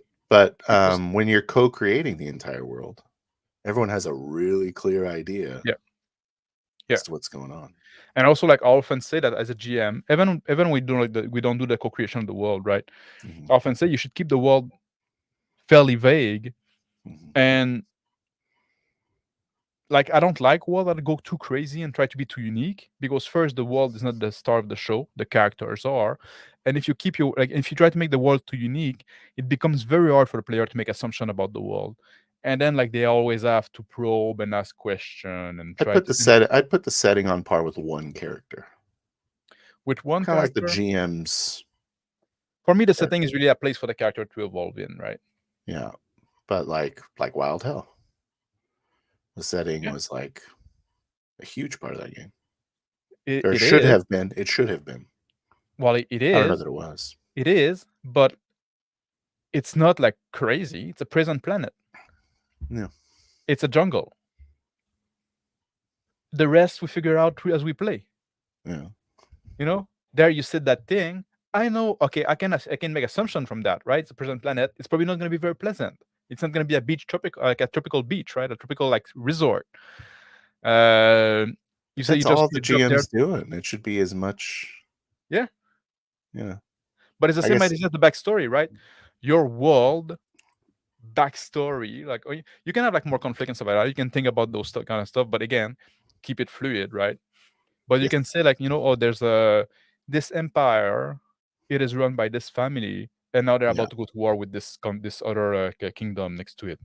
Yeah, I think I certainly don't mean that you should have a fully fleshed out setting.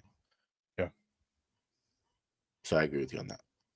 Yes, and so that's the thing, like making sure that the backstory is appropriate to the world.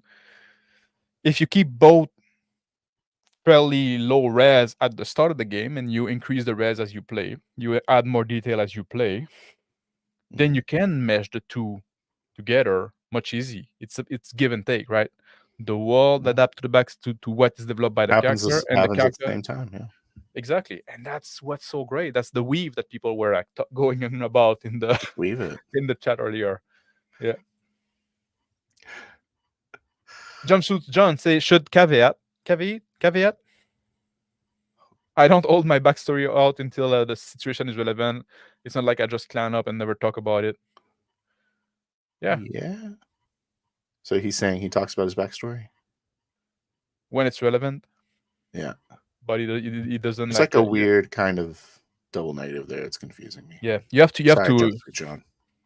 It's a character I thing. understand. You have to think like, well, would my character talk to those stranger about this thing, or also sometimes if you play a game where the character has known each other for a while, which sometimes is good, then you can discuss between player before the game start. Like, well, okay, we would know that of each other because we know each other, right? Mhm. That's also a good way to do it.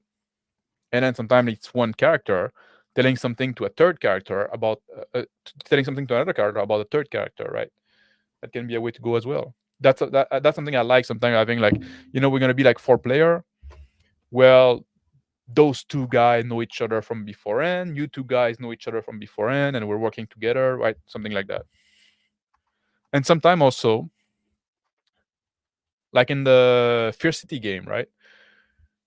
We had those situations when sometimes we just like kind of implied something of the backstory of somebody else because like we're all gangsters that have been working together presumably for a while, and we should all know each other for a while. So at some point, like, you characters say like, well, I don't know you anymore, Rick. Fuck, what was my Rolando, right? And stuff like that. Like it implies that like, Rolando. Yeah. what I'm doing now is like maybe different than what I used to be, that we've known each other for a while, right? I can say like, well, BB, like, yeah, I lost money on your last fight, and then there you go, right? And it's like, okay, there was some gambling going on. You're a boxer, it's like sometimes some stuff like that. You can add. I don't remember exactly what it was, but it's like, Yeah. and we weave those things, and then we That's run with it. interesting. I kind of saw our group as not maybe done a few things together, but not like been together for a super long time. No, Maybe but like we a did couple we've done a lot years. together. Maybe like 2 years, maybe. That we've been together. No, been Think like longer? 6 months. Oh, when you So say even when less. You're saying even less. that we've been together? Oh, or no, you thinking of the Fear City? Yeah. Oh yeah. Yeah, well, we've probably like been not working together for a long time, but we've probably known each other for a long time. Yeah. Because we all grew Travel. up in We go to the kind of same family. parties. Exactly. Yeah. Yeah, that's right. Yeah. We know like it's a small world. Mhm. Yeah. Information is currency. Yeah. Drug addict without saying I'm a drug addict. Well, that's very easy to role play. Yeah, that's physical. That's totally physical. And It's you're just like physical, and looking it's just around. like, I'm looking around for drugs. yeah. Or you have some drugs and you're taking them, or you like, Tino is a drug addict. yeah, Tino's a drug I addict. think it's pretty clear he's a fucking drug addict. And there was a lot of things like when you were alone, like, and just like, oh, I'm just like turning around, I'm taking some coke from the little bag that in my pocket, right? Just like stuff like that, right? They also come in an anchoring moment, which is great. Yeah, and that's why you're gonna get killed at some point. Probably. Sadden me. Everyone who does that to you. Everyone who does drugs has to die in a gangster movie, right? Yeah, that's the moral of the story. Otherwise, what you're doing? Yeah. Killing people is fine, but taking drugs is bad, kids. Yeah. That's the story. It's professional. It's about professionalism. Yeah. Are we catching up? Sorry if I'm skipping some. I'm just like trying to catch up. It's good conversation chat. Sometimes also you're talking to each other.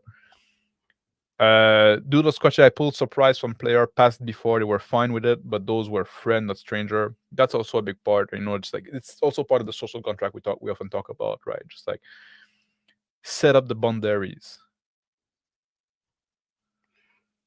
Guessing he means characters passed, right? Yeah. That's what I assume, right? That'd be funny. It's just like include an NPC in your fantasy game that it's like the actual player's ex-wife. Guess who it is? Rhonda. What?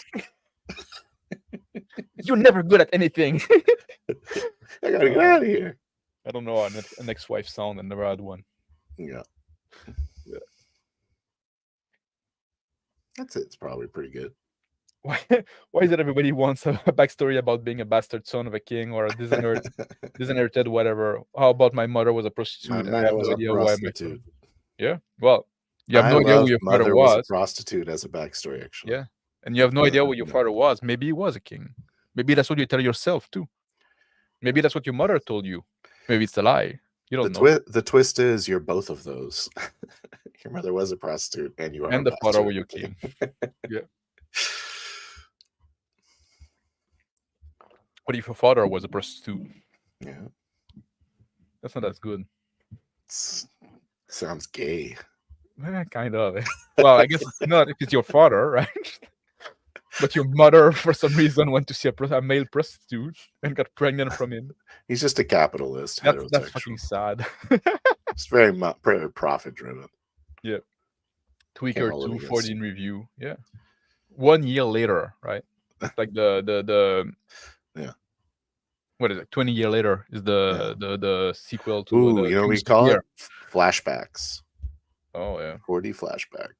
So it's like you're tweaking, Yeah, and and you then have you a got the flashback a year later. it's all like drug related. Yeah. Like that's your thing. Like I'm all about like the I don't know, the gore and Yeah. violence, I guess. Yeah. So we made it. Are we good? Yeah. All right. We did it, guys. All right. I'll just put a mark here in the chat so we can. I keep my spot. That's my new trick for people streaming. Like sometimes, like the chat scroll, I use the star comment now as a bookmark. I There feel you go. like the things that we said we would talk about later, we kind of talked about. We kind of talked about, but like there's one thing I want to talk about. Like what should, because like we said earlier that we're not necessarily opposed to backstory. No. And sometimes I do share some element of my character to the player, right? Mm-hmm. What should those elements be? That you share with the GM? Yep. Okay.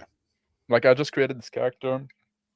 I'm gonna send the character sheet to the GM so we can check out that everything is all right. I assume people usually just say, "Yeah, that's fine." Yeah. The only reason I want, as a GM, the only reason I want to copy your character sheet is so I can use it. I just assume you did it right. Yeah, that's what I do as well. Too much work. Unless you're new. Wait, I know this. Like you have like one too many point of skill. Where does that come from? You know, I did the math here, and I think you're cheating. Yeah, that's how I do my World of Darkness. I got actually really good at that in World of Darkness. Cheating at figuring out if you did the math right, because it's all math. Yeah. Okay, so what should you share? Well, I guess if there's any aspect of your backstory you're not going to talk about that you want to come up in the game, it's really kind of your only way to do it. Mm-hmm. Is to tell the GM out of character. Yeah, I think. I mean, we kind of do the. Some people do. I've never asked you guys for really anything because I kind of subscribe to the whole. I want to be surprised. Yeah. And I want to riff. But certainly, Rick and Chris, or Crispy, and I think you did. Oh, we talked about what I did. Yeah, for your Witches game, there's definitely kind of like some questions. Yeah. Kind of like a personality profile. Yeah. But would you do that again? Was that the personality profile? To be honest, was more for you, the players, than for me.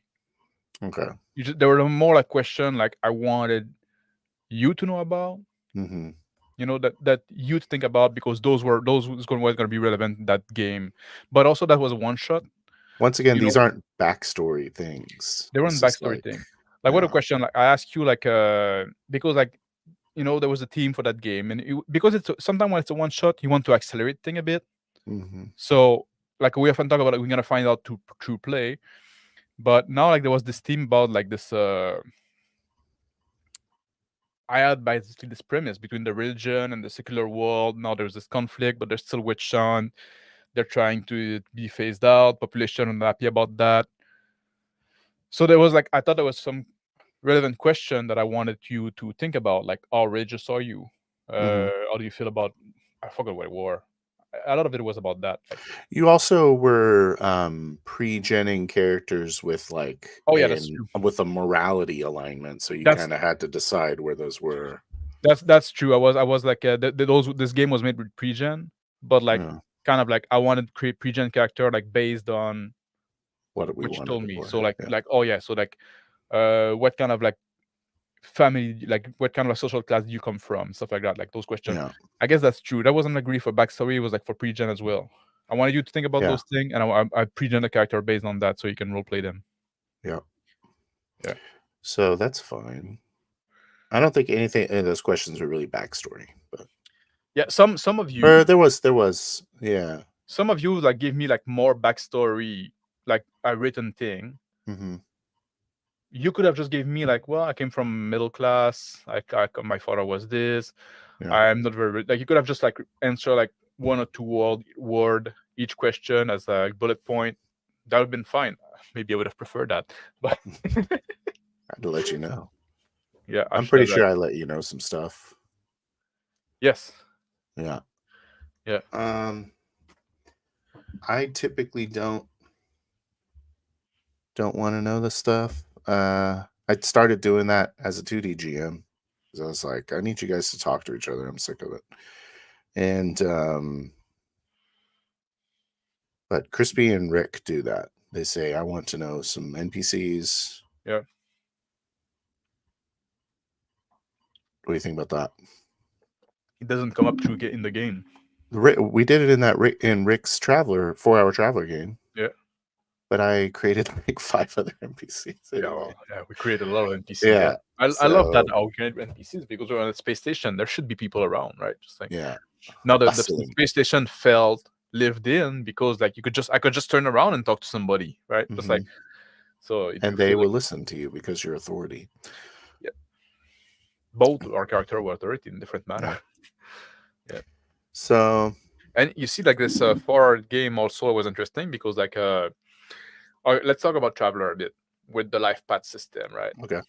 I think that's a way also that you have an idea where your character was, and sometimes like generates NPCs. It generates NPCs. I find that oftentimes those NPCs, like sometimes we specify who they are, and then it doesn't come in play. So why maybe we should keep those vague? I think it's better too because it's a one shot. Yeah. I almost just like didn't care about them. I was just like, I generated something that's not ever going to come up. Yeah, in my head, it's never going to come up. In this Traveler game, I did that at Arrival, and that came out because like now, like I decided at some point, this rival, like I didn't think I specified it during character creation, or maybe I did, but like I said, like that's probably why I'm not like I was a military guy, all life in the military, but now I left. I was forced to leave, and now I'm like head of security of the station, right, in civilian life. That's new thing. And I said, like, well, I'm gonna make this rival the guy, like the reason why I left. And then at some point, we need to contact the military on Mars. And I say, well, that's probably like the general that you should contact might be the one that doesn't like me. So don't keep my name out of it, right? Just don't say I'm involved in that because that's not gonna help you. So I guess that came up in that way. So the GM. But I think I made that up. So let's drill into that a little bit because I remember you saying that in the game. In my head, I'm not thinking it's because I was there when you created your character. Yeah. It didn't even occur to me that you were spawning your rival at that moment. I don't know I wonder if Rick picked up on it. Doesn't matter. Well, kind of, if you want a rival. But it said that I rival in my creating a rival, right? But you're not really. It said that I had rival. Yeah. In my that I got in my character creation. I don't remember if we specified who he was. I don't think we did. I think that once you said keep my name out of it, I don't think that character ever came up again. Right. No, well, because the game went also elsewhere, but then it could have, right? Because we didn't even contact Mars in the end, I think.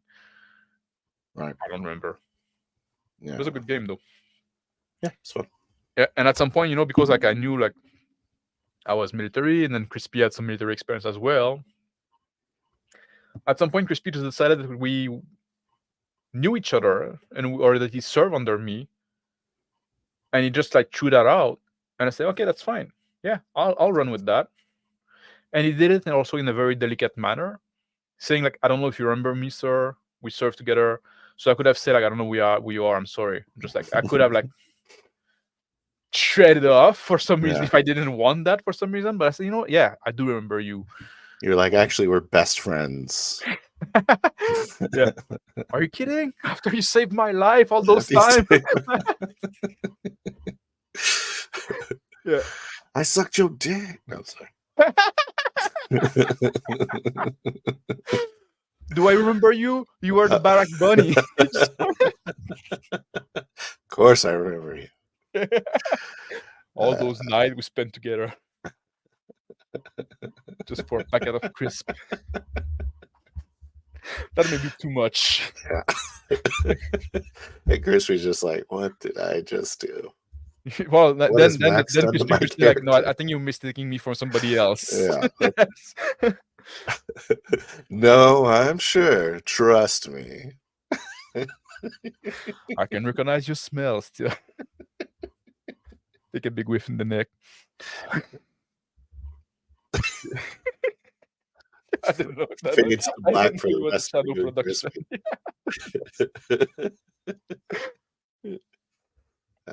There was an implication of that going on in the game. If you guys didn't pick up on it. Yeah, you would try to be subtle, but very subtle.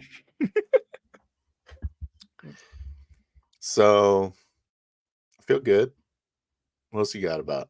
Should we talk? Are there other drawbacks to not providing your backstory? That was another thing we wanted to talk about. I think if you want a spontaneous twist that is involving your backstory, and you haven't brought up, the only way to really get that is to provide it. But that's kind of weird because you're almost like railroading the GM as a player, no? Don't do that. That's interesting. It's a new concept. In a movie, is there ever a twist like that with no foreshadowing? Usually you want a little foreshadowing, right? Yes. Well, in movies are so poorly written nowadays that it's a lot of foreshadowing. Yeah. Yeah. We're losing a viewer with the homoerotic fiction.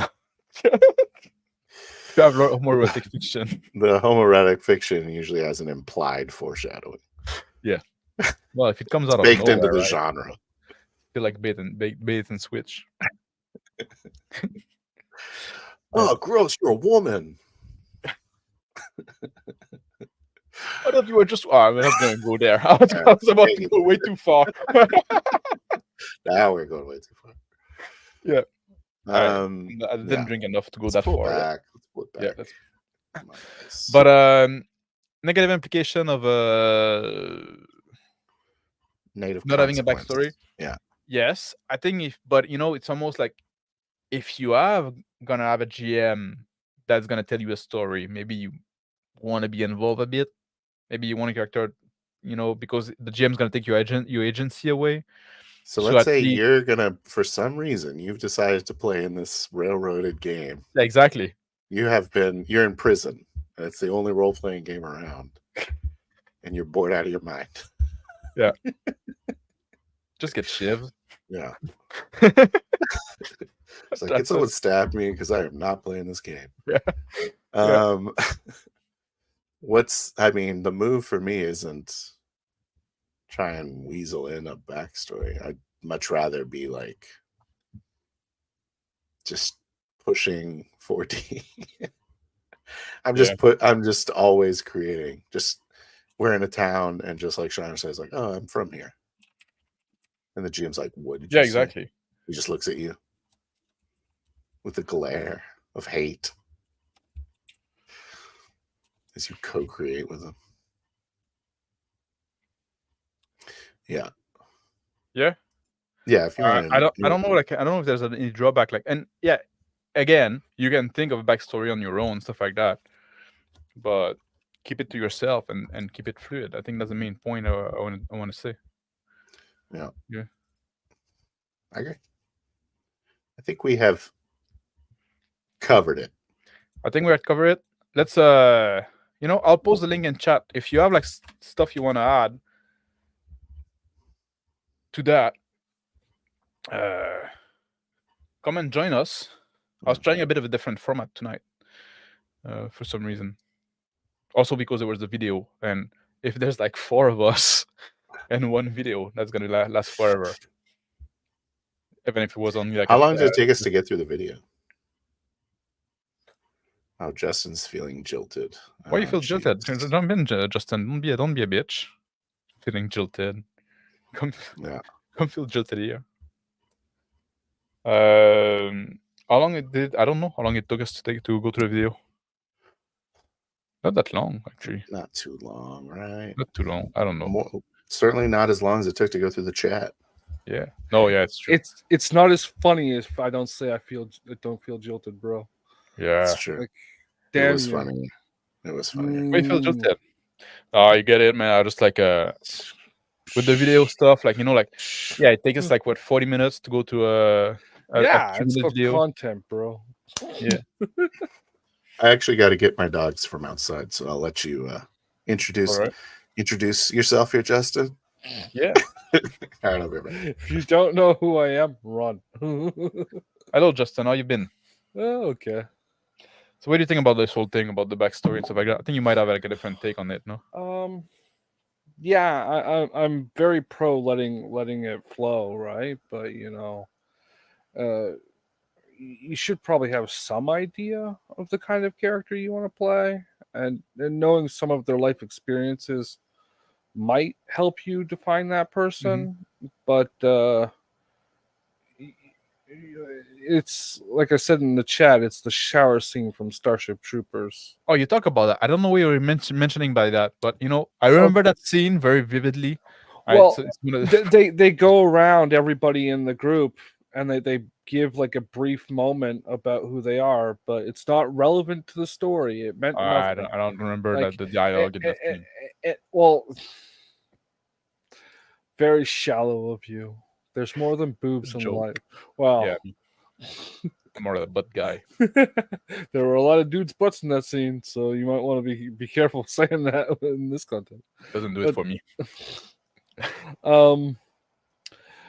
But yeah, they all like give you their motivation in that scene, but it's never used again because, like if your only purpose for giving backstory is to be speaking, why are you doing it? Like, yeah. Well, it's got to be relevant to what's going on. It's got to be relevant to be going on, but sometimes you have like the shower scene is like the campfire scene that we mentioned, right? Yeah. Sometimes it's character building, like we're learning something about character, which is good for storytelling. Yeah. But it also tells something about the bond that is being developed between the party member. Yeah. We're getting to know each other, we're getting to trust each other, so now we're sharing something about our past, right? It does say something. And in the shower scene there's that as well, right? That's what was going on, but it was never used again after that, right? But once again, like a 2-hour movie. I think like you guys were talking about the game master just pulling NPCs out and killing them every session. Somebody said that happened to them.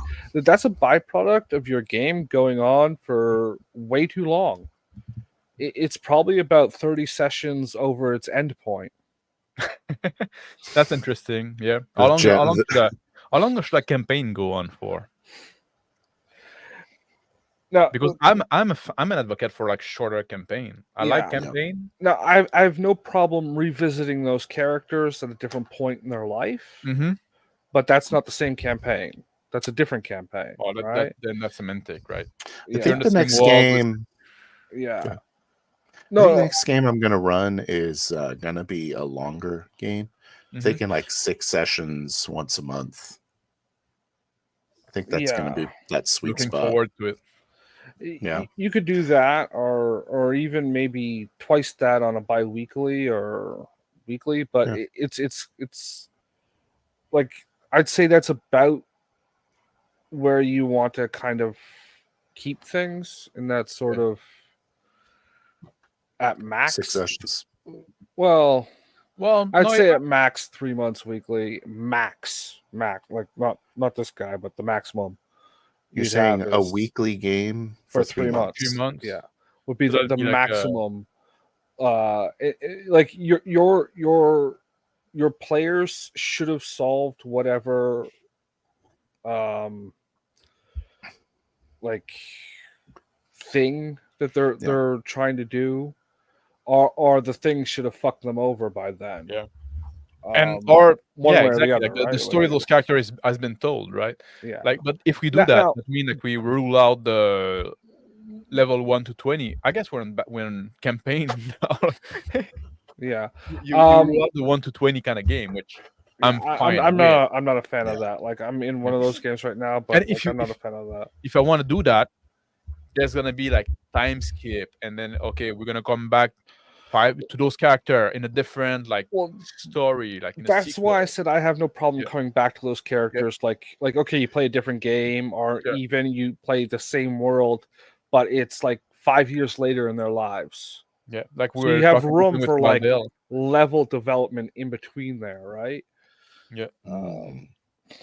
So I was 5 years actually later on Wild Ale.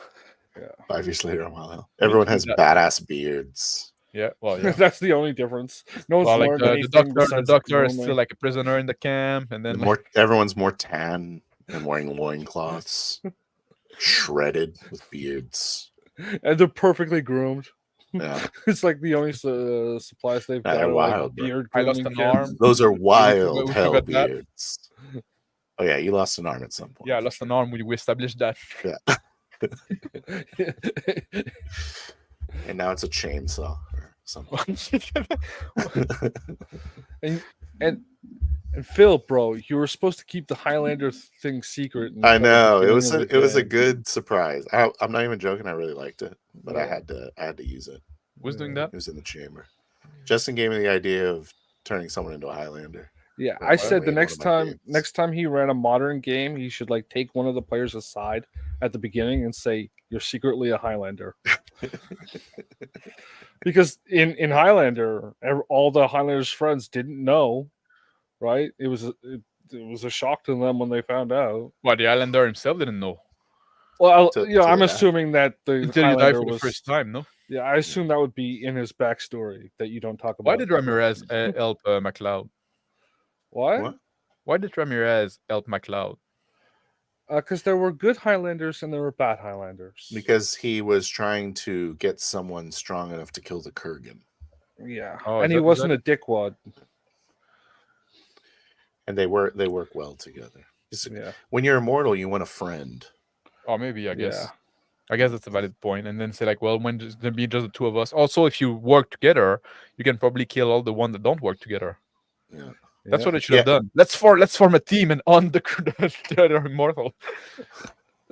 Yeah, I forgot why, but Ramirez thought that he would be the chosen one to defeat the Kurgan. I don't know why. Because he's Scottish. Yeah, that's funny. Lambert is like Belgian or is it French? I think he's Belgian. I think it's Belgian as well, but it took the Belgian guy to play like the Scottish guy, and it took a Scottish guy to play like some kind of weird Egyptian guy. Spanish Egyptian. Yeah. It's very strange. With a katana. Because that's where he got the katana from, right? Yeah, Masamune. The Masamune sword. What's the backstory of Ramirez?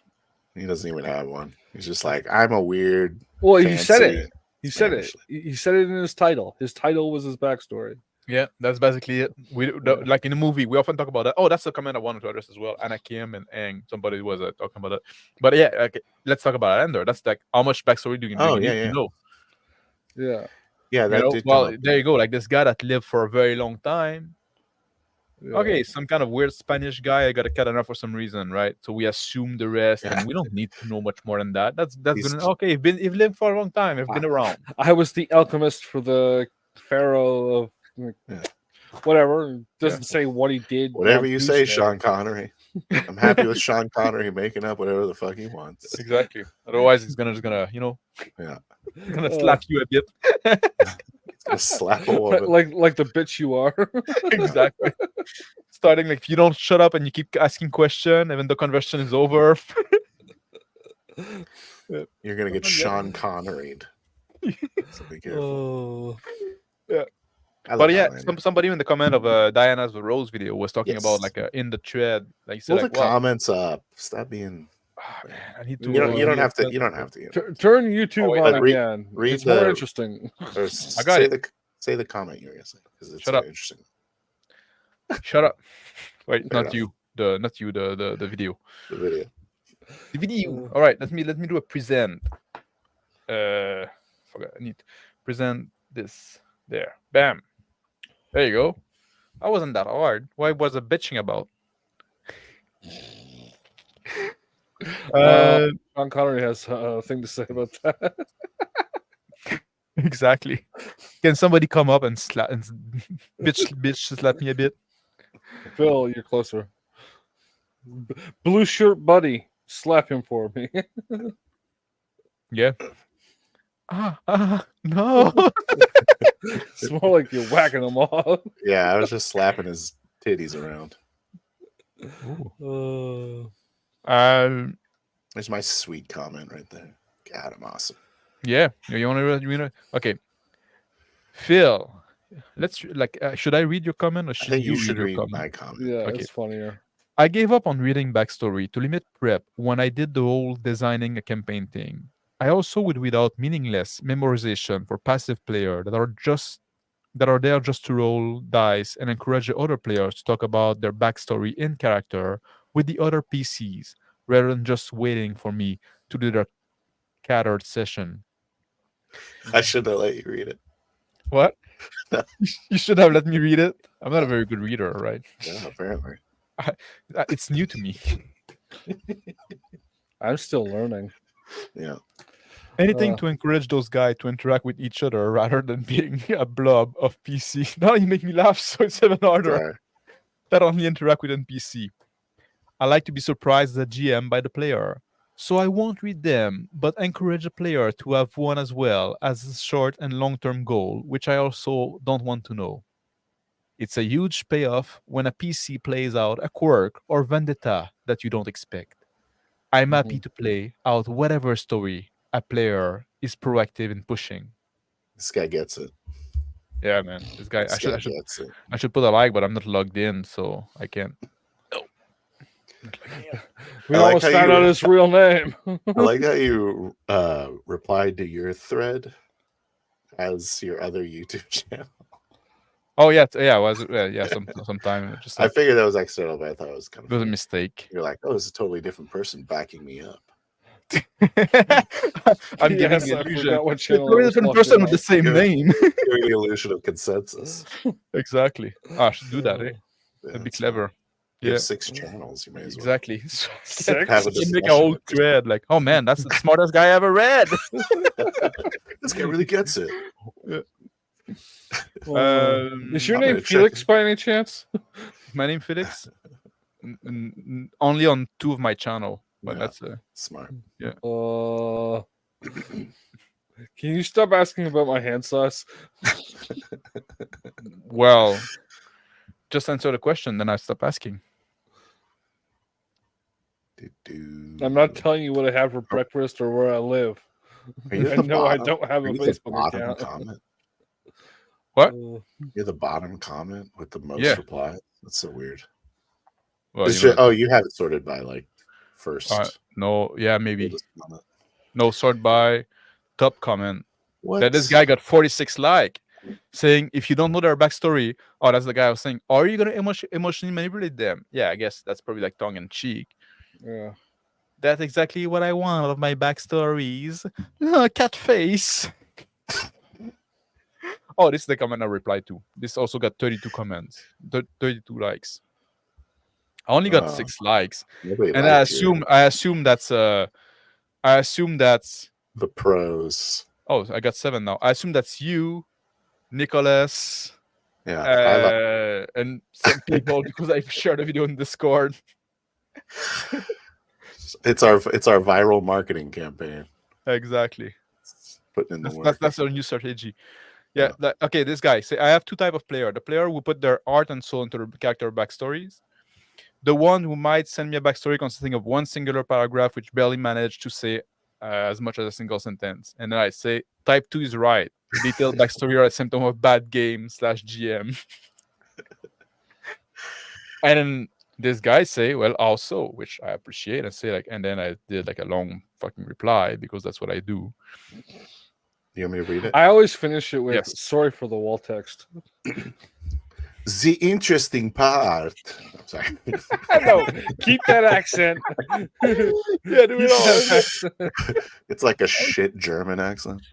That's what makes it funny. The interesting part of a character's life should be played at the table. It shouldn't happen off camera. The problem with backstories arose when the GM came up with the story to tell and would railroad the characters on it. Now, as a player, you created this character before lending him to the GM for him to tell a story with. This is also why people don't like having GMs kill their character. It's like when you are a little child and your dad tells you a story.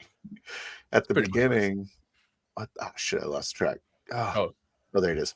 Ask you to volunteer who the story will be about. Maybe sometime he will ask your input about what the character does here and there, but he is very much so the one telling the story. This is how a lot of people play role-playing games these days. But we are not children, and most people don't realize that, but this is not really satisfying. This is where the backstories come in. Backstories is your one chance to tell a story with this character you just created before handing him off to the bad GM for him to tell a story that you will experience as an audience member. If you are in a game where a GM is not telling you a story, but you are co-creator of the story, if you are fully in control of your character, you don't need to create a bit detailed backstory. Yes, your character came from somewhere and existed before, but what came before is fairly mundane, because the non-mundane stuff is what we are playing the game to figure out. Come on. Great. This guy gets it. Yeah, do those question words try to confuse MrMax, as you can tell. He's just a caveman. Yeah, I think I can write better than I can read. What do you think? Yeah. And it's that French. I'm not gonna speak. How do you DM and not read backstories? I feel like it should be the opposite. You should beg your players to give you a cool backstory. Oh yeah. Yeah, this guy doesn't get it. Now I understand cases like you're doing the superhero game, right? Like you probably need to know how you got your powers or whatever. Unless you're doing that as like unless you're starting. Shout out. Well, do you need to know before before the game start? If you can have an idea, you don't need necessarily to tell the GM. Yeah. And maybe the idea would change because something like now you have a better way to link it to the world that would fit, right? Yeah. That's the whole point. The origin stories of superheroes, it's those little details in them that you find out later that kind of play out why it's a tragedy, why they exist. But like right away, you'll get things like gamma radiation or stuff like that. Yeah, like that kind of thing. It's kind of a special case, but yeah, I agree. I think you should have it. Hey, I'm logged in now. Oh, so now you're gonna see my what I watch. Yeah. Oh, it's all the same stuff though. That's true. I never watch anything with that picture. I never watch anything with that channel, so that's the thing. Yeah. I guess. Yeah. Just scroll down. You should give her a like, you savage. Jeez. It'll mess up your algorithm on your. At the very least, she put on a good low cut top. That's not the channel I watch YouTube with. So then it shouldn't matter. Shouldn't matter. I'm stingy with my likes.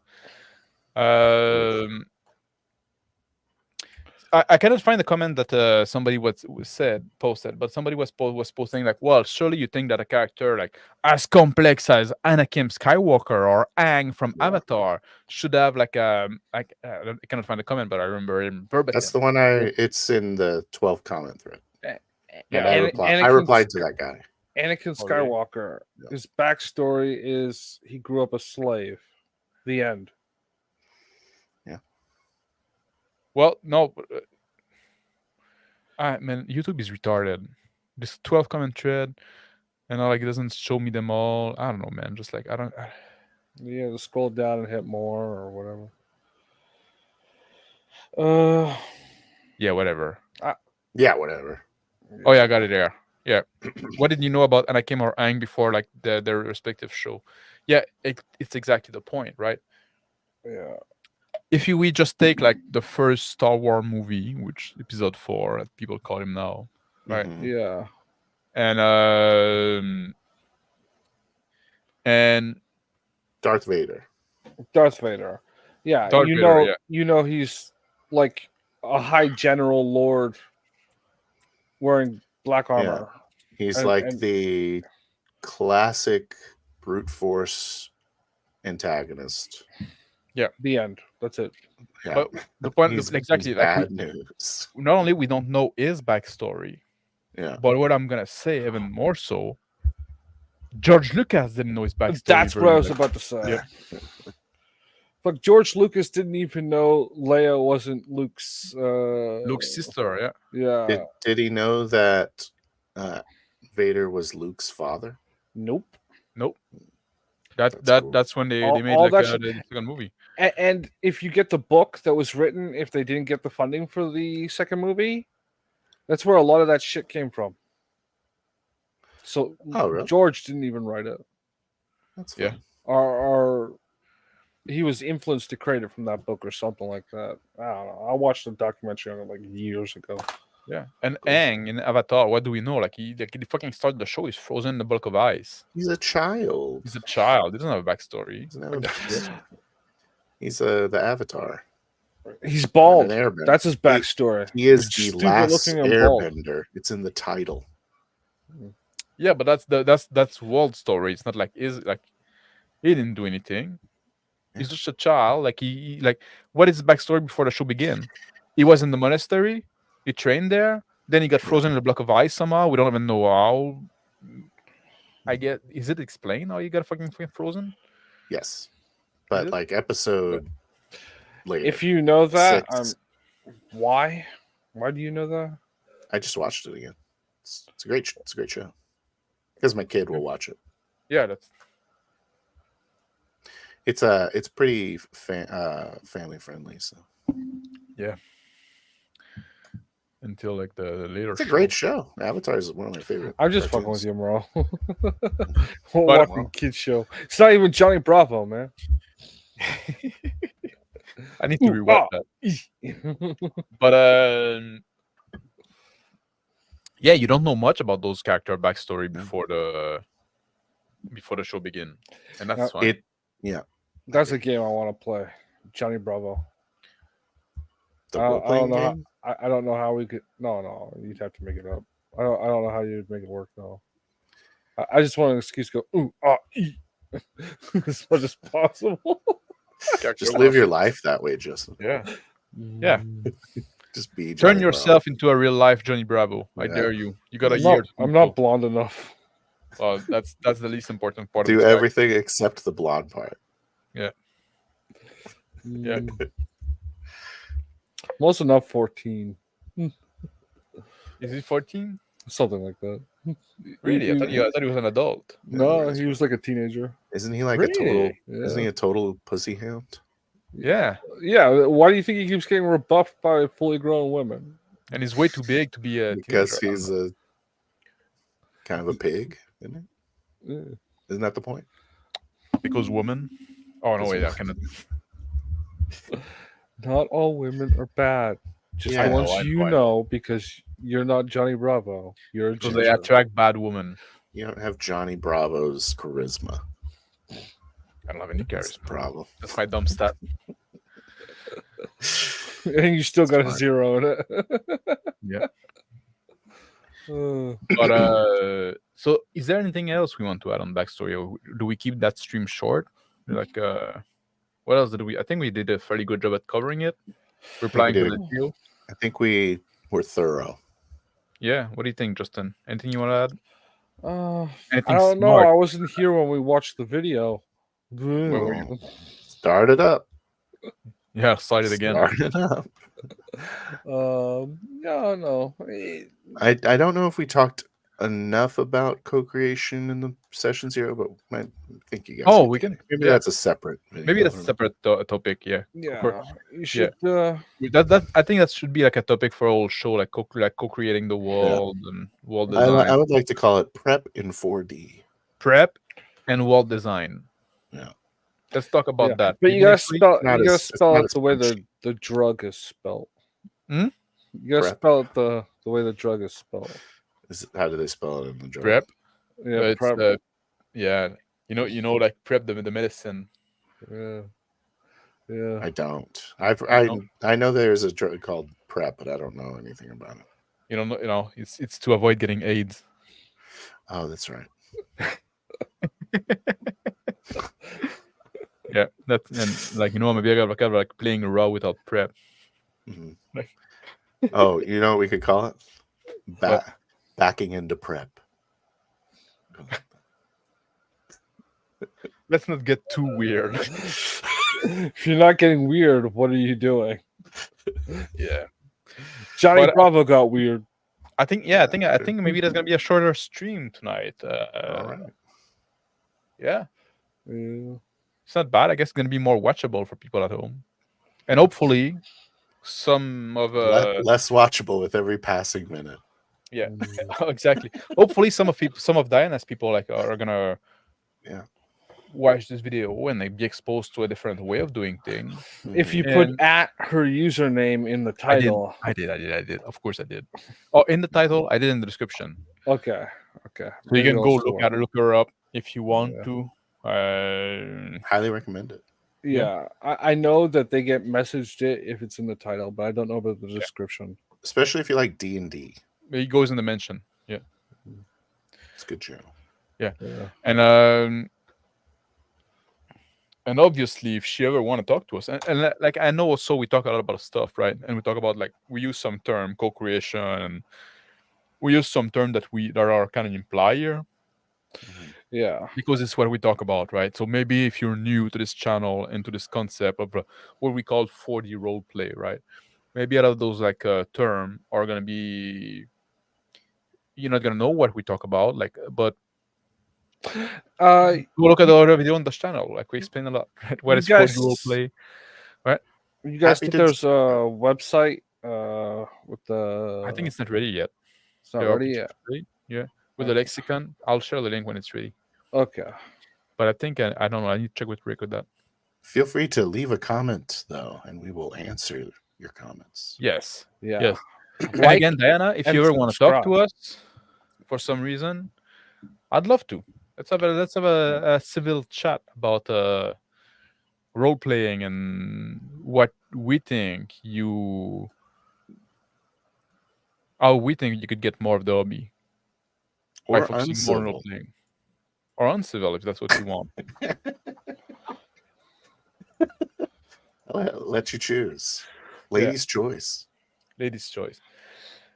I want to thank Phil for joining me for this video, and Justin for the comment section there at the end. Thanks for having me, MrMax. You're welcome. You can go look at Phil the Trail. It's a YouTube channel, and Justin Torrell P. That's also his channel. You also got a channel called Bone Spear and Starships. Starship, Yeah. Which is where they Sounds talk rad. about short story and pulp fiction, shit like that, right? Yeah. Is I that right? got some short stories on there that I put out. Yeah. So if you're into that kind of stuff, you can go look at Don't look at that. And thank you for everybody that joined us live, obviously. And for the people that are gonna watch on the replay, leave a comment if you have question, if you have topic that we want to address, if you have good question that you leave under this video. I like to address them like on the start of the next stream, right? So don't hesitate to use that if you want our take on some subject. And we'll see you. Do you have anything coming up this weekend, Phil? No, I'm preparing for my finals next week, so finals. I might get a video out, but I'm probably just gonna wait till Tuesday. Yeah. What about you, Justin? You got anything coming up? I've been working on another short story for my Bone Spear and Stor- Starship. yeah, for that channel. And then check I've that got Shadow's show tomorrow night. Over Yeah. on Shadow and Sun, obviously. Yeah. And then I'm running Wednesdays and Thursdays on my channel at noon real time. Yeah. That's What a reckless rant. Yeah, reckless rant. And Mondays if Hungar's not doing his show. But Yeah. he should be. Hopefully. Yeah. Yeah. And I don't think we have any game on Monday planned, right? So maybe there's gonna be, I don't know, maybe I'll do another like Gwen stream or whatever. People didn't like that, which maybe it's not the most fun, but I don't know. Potentially a new game coming out though. Probably a lot of session zeros were dropped today. Oh yeah. So I don't know if Numenera game. I think it's going to be ran by Rick, and I think they're thinking Friday. So they're going to be competing with you. That's all right. They might do it early because they're all European and Brazilian and shit. Well, yeah, Brazil is in the same, same kind of time zone as us. I don't know. Yes. They're just not in the same season, which is like they're 6 months in advance. Yeah. They're having Christmas by the pool. Yeah, exactly. Yeah. It's fucking hot. And Christmas there. But, so yeah, I'll see you, I guess, next week on Friday then. Take care. Unless you show up somewhere else. Unless I show up somewhere else, which I don't tend to do anymore. Sometimes I do. Yeah. Take care, guys. I'm ending the Party stream on. now.